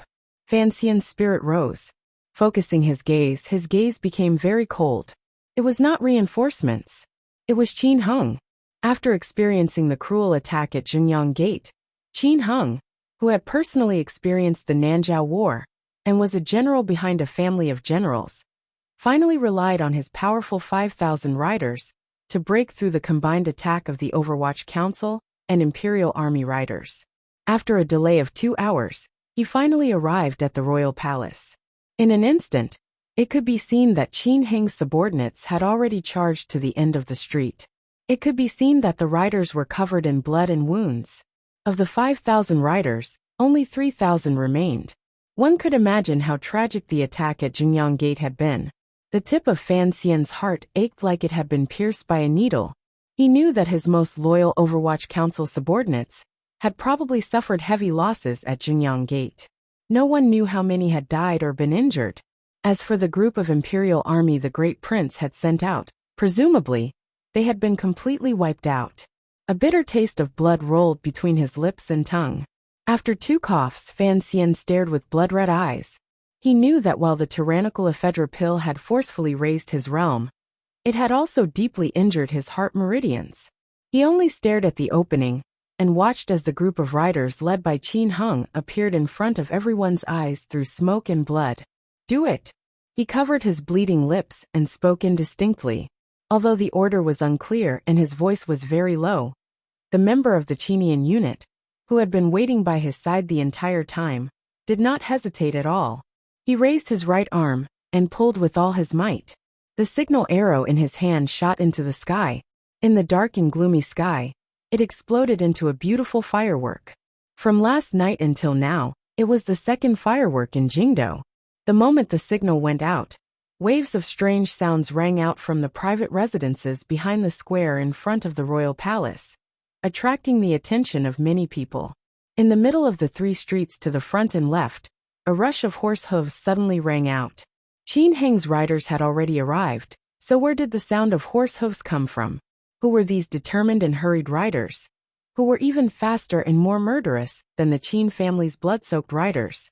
Like 2 gusts of wind destined to meet, the riders charging toward the square along the 2 roads at the same time finally met at the intersection of the 2 streets and collided violently and suddenly. There were not many riders hidden in the dark, but they carried with them an aura different from that of normal Qing soldiers. Not only was there a murderous aura, but there was also a sense of the cold underworld. Their entire bodies were covered in black armor. It was as if not even a glimmer of light would be reflected. It was as black as ink. The Overwatch Council's Black Knights were rumored to be the riders with the greatest killing power in the Qing kingdom. However, not many people had seen their method of battle or their great strength. Within the Qing military, Many people expressed a disdainful attitude toward the Black Knights. They thought that Chen Pingping, that old dog, could not train iron-blooded riders. Today, this mysterious Black Knight troop finally collided with the elite riders of the Qin Kingdom. Furthermore, they used blood-like facts to tell everyone that in terms of the quality of riders, the Black Knights would always be the most valiant. The sudden appearance of the Black Knights was outside of everyone's expectations. A glimmer of excitement flashed through the old Qin master's eyes. At the first moment, he discovered the problem. A cold light flashed through his eyes again. No one knew how Fan Xian had hidden this group of riders among the private residences behind the rebel soldiers. No one knew how this all-black group of dark riders managed to do it without making a single sound. Qin Hung led the riders and sped past the intersection of the street. He then saw the black, heart-palpitating figures of riders charging toward him from the other side of the road. There were too few people in this group of Black Knights, only 200. If the great prince was still on top of the palace walls, he would certainly guess that this was the group Fan Xian had sent out of the palace last night. It was the group led by the deputy commander of the Black Knights, Jing Ge, who had disappeared without a trace for a long time. Although there were only 200 people, this group of Shadow Knights seemed to have 2,000 people. No, it was more like one person was fighting. The leader wore a silver mask and gripped his spear tightly. He was like the sharpest point on the edge of a blade, charging at the forefront at an incredible speed. The 200 riders behind him were like a sharp blade and solid blade behind a dagger. They maintained a tight formation and used excellent riding skills to support themselves. They followed closely behind the silver-masked Jing Ge and stabbed viciously into the front of Qin Heng's 2,000 riders. Only the Black Knights would have such determination and daring to fight with 200 against 2,000. Decades ago, the predecessors of the Black Knights had once, under Chen Pingping's lead, launched a surprise attack 3,000 li north and deep into the Wei Kingdom. They had captured the leader of the Wei Kingdom's Tiki, Xiao En, alive and then escaped unscathed. The Black Knights could launch a surprise attack 3,000 li, much less a mere 3,000 zhang. Only those who remembered history well would understand that the Black Knights were the most powerful riders in the world. Only those who remembered history would understand why the Qing Emperor always forcefully ordered Chen Pingping to limit the number of Black Knights to 1,000.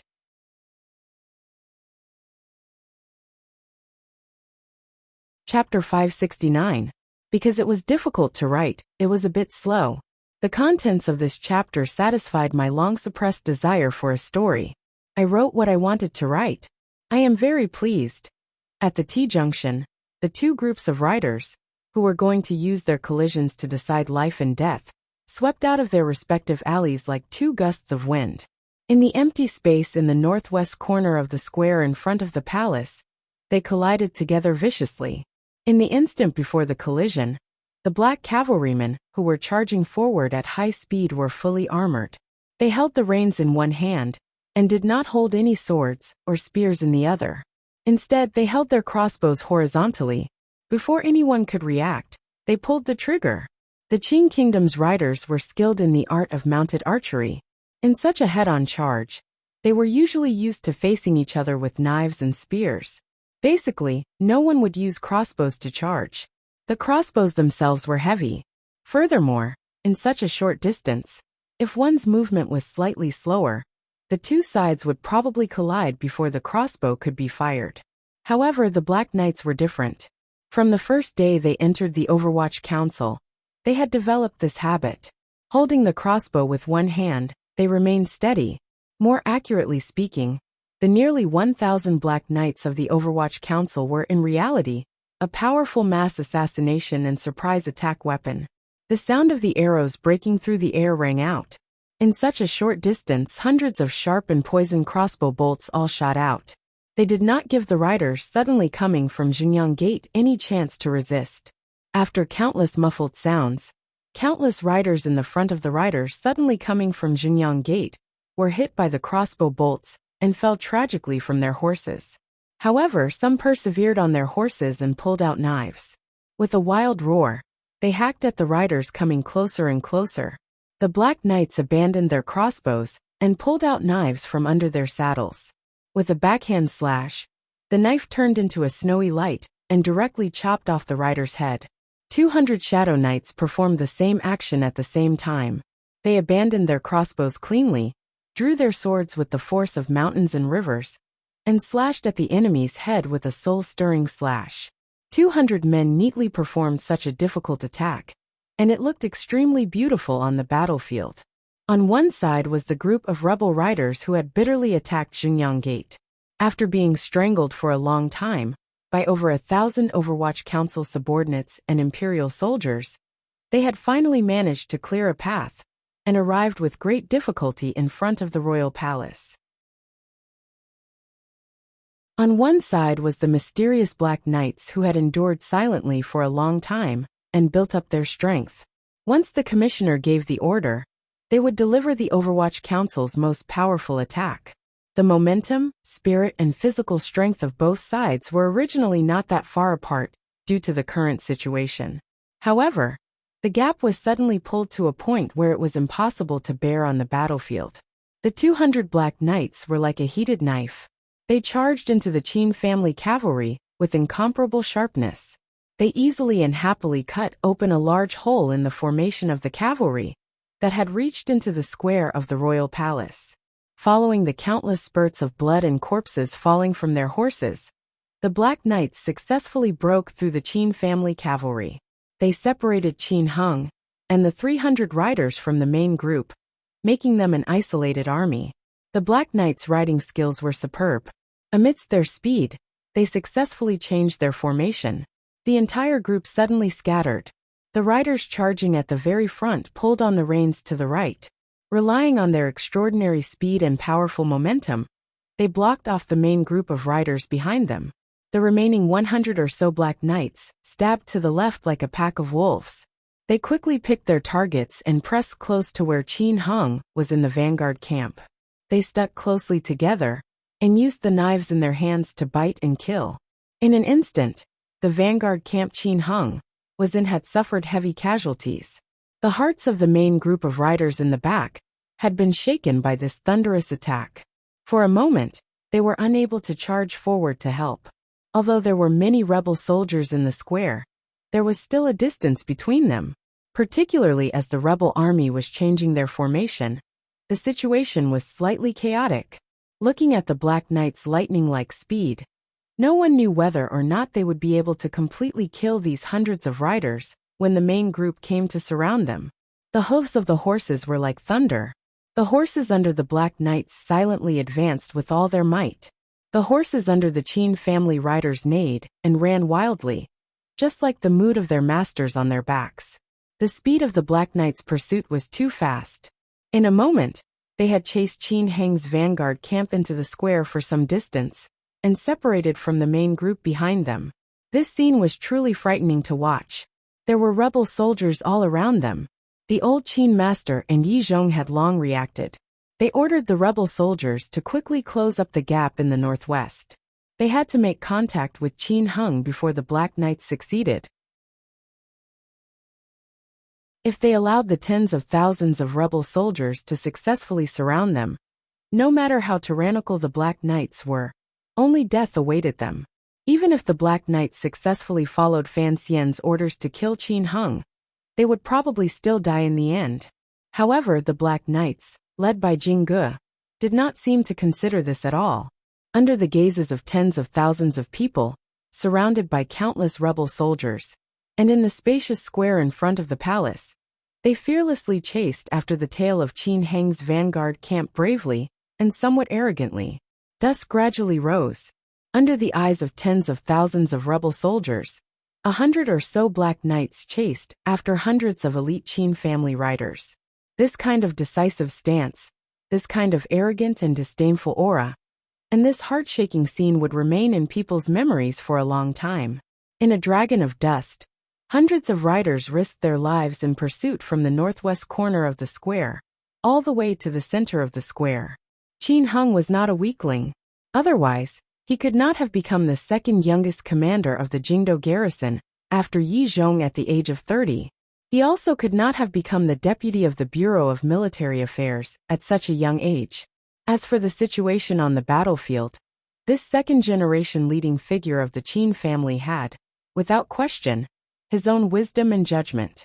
He was good at leading troops and reacted quickly. When the shadows of the Black Knights appeared beside his eyes, he immediately made a decision and carried out the first head-on charge. As long as they could stand against the first wave of attacks, the main force in the rear would continue to come. The opponent's mere 200 riders would not be able to affect them at all. However, the battle in Jingdo was truly too different from the killing on the battlefield. The street fighting under Xingyang Gate was also very different from the street fighting described in military books. Qin Hung had never thought that the Overwatch Council, a department that relied on intelligence and assassination, would be able to explode with such power in street fighting and cause the Qin family riders to suffer heavy losses. At the same time, they had used up too much of their morale, mental and physical strength. The most important thing was that Qin Hung had never thought that a mere 200 Black Knights would actually have such a powerful aura, a fast-charging force, and an extremely cold killing method. He had never thought that the 500 riders in the vanguard would not even be able to stand against the opponent's first wave of attacks and be ruthlessly cut in half by the opponent. Qin Heng's heart was cold, but his reaction was strangely fast. He whipped his horse and did not stay where he was to fight against the Black Knights. Instead, he increased his speed and led his riders toward the center of the square. All around them were rebel soldiers. As long as they entered the encirclement, the Black Knights could only wait for death. What he had to do was be fast as possible. It should be said that Qin Heng's reaction was strangely fast. The training of the Qin family riders was also very effective. Although the Black Knights were like a pack of wolves charging and biting, the vanguard still successfully escaped from the Ding family road into the square. However, the Black Knights were faster and more ruthless. They were not left behind at all. Instead, they faintly formed an encirclement. The silver-masked leader of the Black Knights charged over from the side. He was only 3 horse lengths away from Qin Hung. A cold light shot out of Qin Heng's eyes inside his helmet. The bravery of the Black Knights was beyond his expectations. The other party actually dared to chase him deep into the rebel army's encirclement. It looked like they were prepared to stab him to death, even if it meant risking their lives.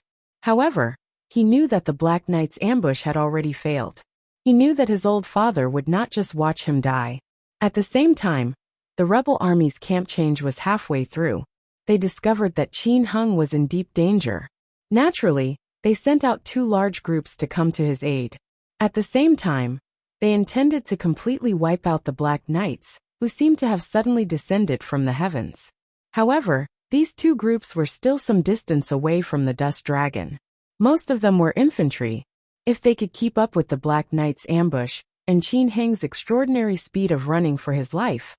At this moment, a mighty order rang out from the rebel army's camp. Release! There was the Lord God tablet on the palace walls. The rain of arrows did not have the glory of landing. The soul-stirring scene in the square could not stop the old Qin master's determination.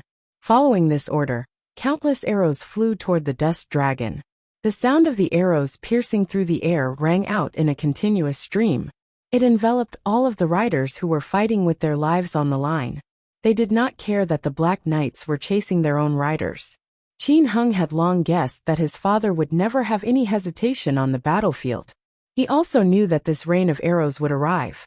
His face was ashen, and the high speed caused his lips to turn white.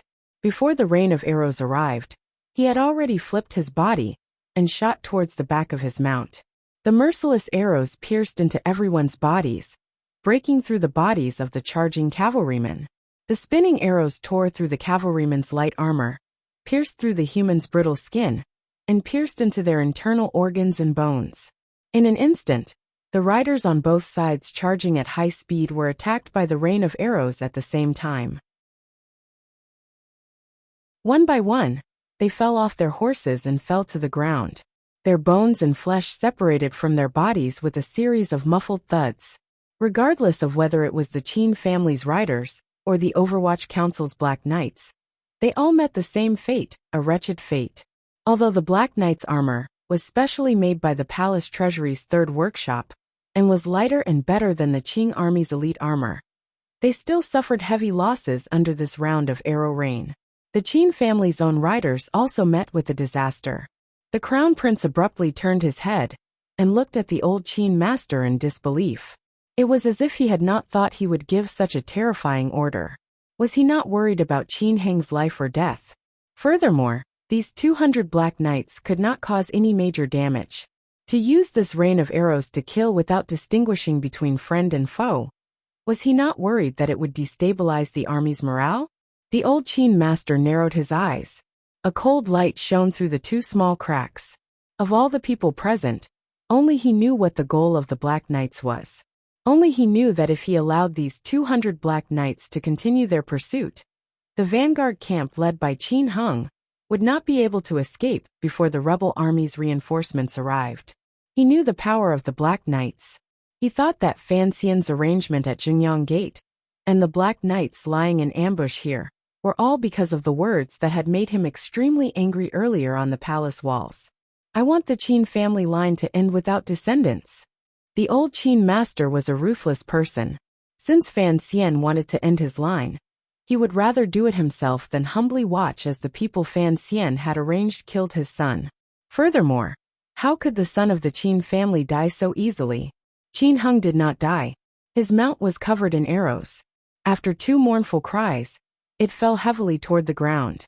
Because he had been prepared, although he had been hit heavily by the forward roll of the horse after it fell to the ground, and the armor on his body even created countless weak sparks because of the friction with the ground, he had already dissipated most of the force. Furthermore, with the cover of his mount, he was not hit by the arrows. There was only one wave of arrows, and then it stopped. Most of the pursuing cavalrymen had already fallen into pools of blood. Although the shadow cavalry had more survivors, they had also lost their mounts and suffered heavy or light injuries. However, they did not panic. Instead, they continued to raise their sabers and charged at the Qin family cavalrymen who had fallen to the ground. At this time, Qin Heng had already stood up. The rebel army reinforcements around him also quickly approached. Jing Ge, the silver-masked deputy commander of the Black Knights, had become the tip of the Black Knight's spear from the beginning of the battle. With the most decisive stance and the fastest speed, he stared fixedly at Qin Heng, not letting him out of his line of sight. As the rain of arrows came, Jing Ge and his horse also received a terrible blow. An arrow very cleverly passed through the armor on his body and slanted into his left shoulder. A streak of blood quickly seeped out. The front legs of the horse under him also weakened and silently fell to the ground. His feet landed heavily on the saddle. In the instant that the rain of arrows stopped, he held the long black spear in his hand and leapt out like a wolf king, carrying with it a thirst for blood that had been hidden for many years. His power could not be stopped. The distance of 30 feet was covered in a flash. Qin Heng had just pulled his leg out from under his horse and stood up with great difficulty. It looked like his mental and physical strength had been exhausted to the extreme. With the sharp killing intent of the black spear pointed at him, it seemed that he could only wait helplessly for death. But no one would have thought that Qin Heng's body, which looked extremely tired, actually had energy again at this moment. With a fierce shout, he did not turn around, but had already pulled out his sword. His entire body quickly began to spin, and like a shadow, he very strangely brushed past the sharp black spear shadow. Jing Ji's spear stabbed out with all his might. He had not expected his opponent to have such an ingenious movement to counter the spear. His entire mind and spirit were focused on this spear. The tip of the spear missed and stabbed viciously into the stone floor of the square beside Qin Heng. With a crack, the stone floor was shattered into countless pieces. In that muffled sound, Qin Heng's body did not stop spinning. In a moment he was close to Jing Ji's body. With a cold huff, his left elbow shot out, and the blade of the sword in his hand sliced toward Jing Ji's neck. One flash, one turn, and one slash. Such a clean and efficient three-hit combo was used in such a complicated battlefield situation. Qin Heng was indeed valiant. No wonder the old Qin master had so much confidence in him. to let him face the silver-masked Jing Ji's sudden attack alone. At such a close distance, such a vicious slash would probably be difficult for even Fan Xian to block. Jingge was probably dead for sure. During this soul-stirring chase, the rebel army's attacks on the royal palace never stopped. The heavy carriages that were used to ram into the palace gates still did not know fatigue. They were not afraid of falling rocks or burning the ground. They continued to ram into the 3 palace gates one after another. A loud muffled sound reverberated throughout the royal palace from time to time. It sounded like a soul-shaking drum beat. In the last moment of the strange chase in the square, when Qin Heng's sword was only 3 inches from Jing Ji's neck, a shocking change occurred in the attack and defense of the palace doors. With a loud bang, the heavy palace door in the middle was smashed open. In this instant, all of the rebel soldiers could not believe their eyes. Immediately after, wild joy and excitement took over. The Black Knights had already been defeated, Jingge was about to die, and the palace doors had already been opened. The scales of victory had, without question, thrown away all barriers. They began to cowardly snuggle up behind the rebel army. Looking at this scene, the crown prince's spirit rose. He glanced at the old Qin master, and Yi Zhong beside him, and took a deep breath. Attack with full power. Fan Xian stood on top of the black coffin, and gently used the tip of his foot to tap a rhythm no one could understand. He watched these fatal changes happen in a flash on the palace walls, but he still did not make a decision. He kicked open the coffin with one foot, and took out the heavy sniper rifle inside. Because he was standing higher than everyone else, just as Chen Pingping had once taught him, he could see further than everyone else. He could see some details that no one else had noticed. He saw that the generals of the Dingzhou family were still in the rebel army camp in the west, discussing something with the second prince. They gradually moved closer, and naturally isolated the second prince's trusted aides on the outside. He saw that in the rebel army camp, Yi Zhong's expression was as calm as usual beside the crown prince, who showed a joyous expression for the first time. However, Gong Dian had lagged a step behind. During the process of the rebel army changing camps, and the chaos brought by rescuing Qin Heng, the Dingzhou army gradually changed their formation. Although it was subtle, it was particularly piercing in Fan Xian's eyes, who was looking down from above. If a complicated situation was made up of countless pictures, then in Fan Xian's eyes, these pictures were undergoing changes that no one understood. However, he knew that his gamble would determine the final success or failure based on the changes in these pictures. He tied the Wei Emperor's sword tightly to his back, and pulled on the hook the Third Bureau had prepared for him 2 years ago. Glancing in the direction of the city guarding crossbows, he narrowed his eyes slightly and said, "Get ready." Then, he tapped the coffin with the tip of his foot for the last time, thinking, "I still won't use you today." The change in the images suddenly occurred in the next moment. This change would decide the future of the Qin kingdom. It was destined to become something that young historians with a conscience in the future would discuss enthusiastically. The first scene to change was the silver-masked Jingge, who was about to face death, lowering his head the moment the tip of Qin Heng's sword reached his neck. Jingge lowered his head. In the time it took for a spark to fly off a piece of flint, lowering his head looked simple, but it was actually extremely difficult. However, he had done it so naturally and quickly. It was as if 500 years ago, Jingge already knew where Qin Heng's sword would come from and where it would go. He had already simulated it countless times, and had long been prepared to meet the edge of this sword. It was this gentleness of lowering his head that allowed Qin Heng's murderous sword to cut across Jing Ji's silver mask and draw out a streak of silver sparks. However, it did not cut his neck. What was even more unexpected was that Jing Ji's spear, which seemed to have poured all of his spirit into it, pierced empty air and broke the stone floor on the ground. It seemed to have a life of its own and quickly bounced back. Following the empty space between his thumb and index finger, it bounced back with a bang. Jing Ji's hand gripped the tip of the spear tightly 3 inches below and abruptly stabbed upward. All of this happened too quickly. The silver mask on Jing Ji's face was still sparking when the tip of the spear in his hand had already pierced ruthlessly into Qin Heng's jaw. With a muffled crack, the sharp tip of the spear pierced straight through Qin Heng's jaw into his brain. Fresh blood sprayed out. Qin Heng's body froze and then went limp. He died just like that. Jingge gripped the shaft of the spear tightly. The tip of the spear held Qin Heng's body. With a crisp sound, Jing Ji's silver mask broke in half and slid to the ground, revealing his true face. It was the face that Fan Xian had always wanted to see. It was the face that had been hidden under the silver mask ever since he had been fished out of the Black Prison by Chen Pingping and became a member of the Black Knights. The features of this face were delicate and pretty, but from the left ear to the bottom of the right ear, it had been viciously sliced open in the middle by some unknown sharp weapon. It was a very old injury, but it still appeared terrifying. One could imagine what kind of injury he had suffered in the past. The wound was large, revealing the bone, flesh, and white teeth inside. It appeared unusually terrifying. Although Qin Heng's earlier strike had been blocked by his silver mask, the sword intent still struck his face and shook open his old wound. Fresh blood gradually flowed out, making him appear even more savage. The entire square was completely silent as they looked at this scene in shock.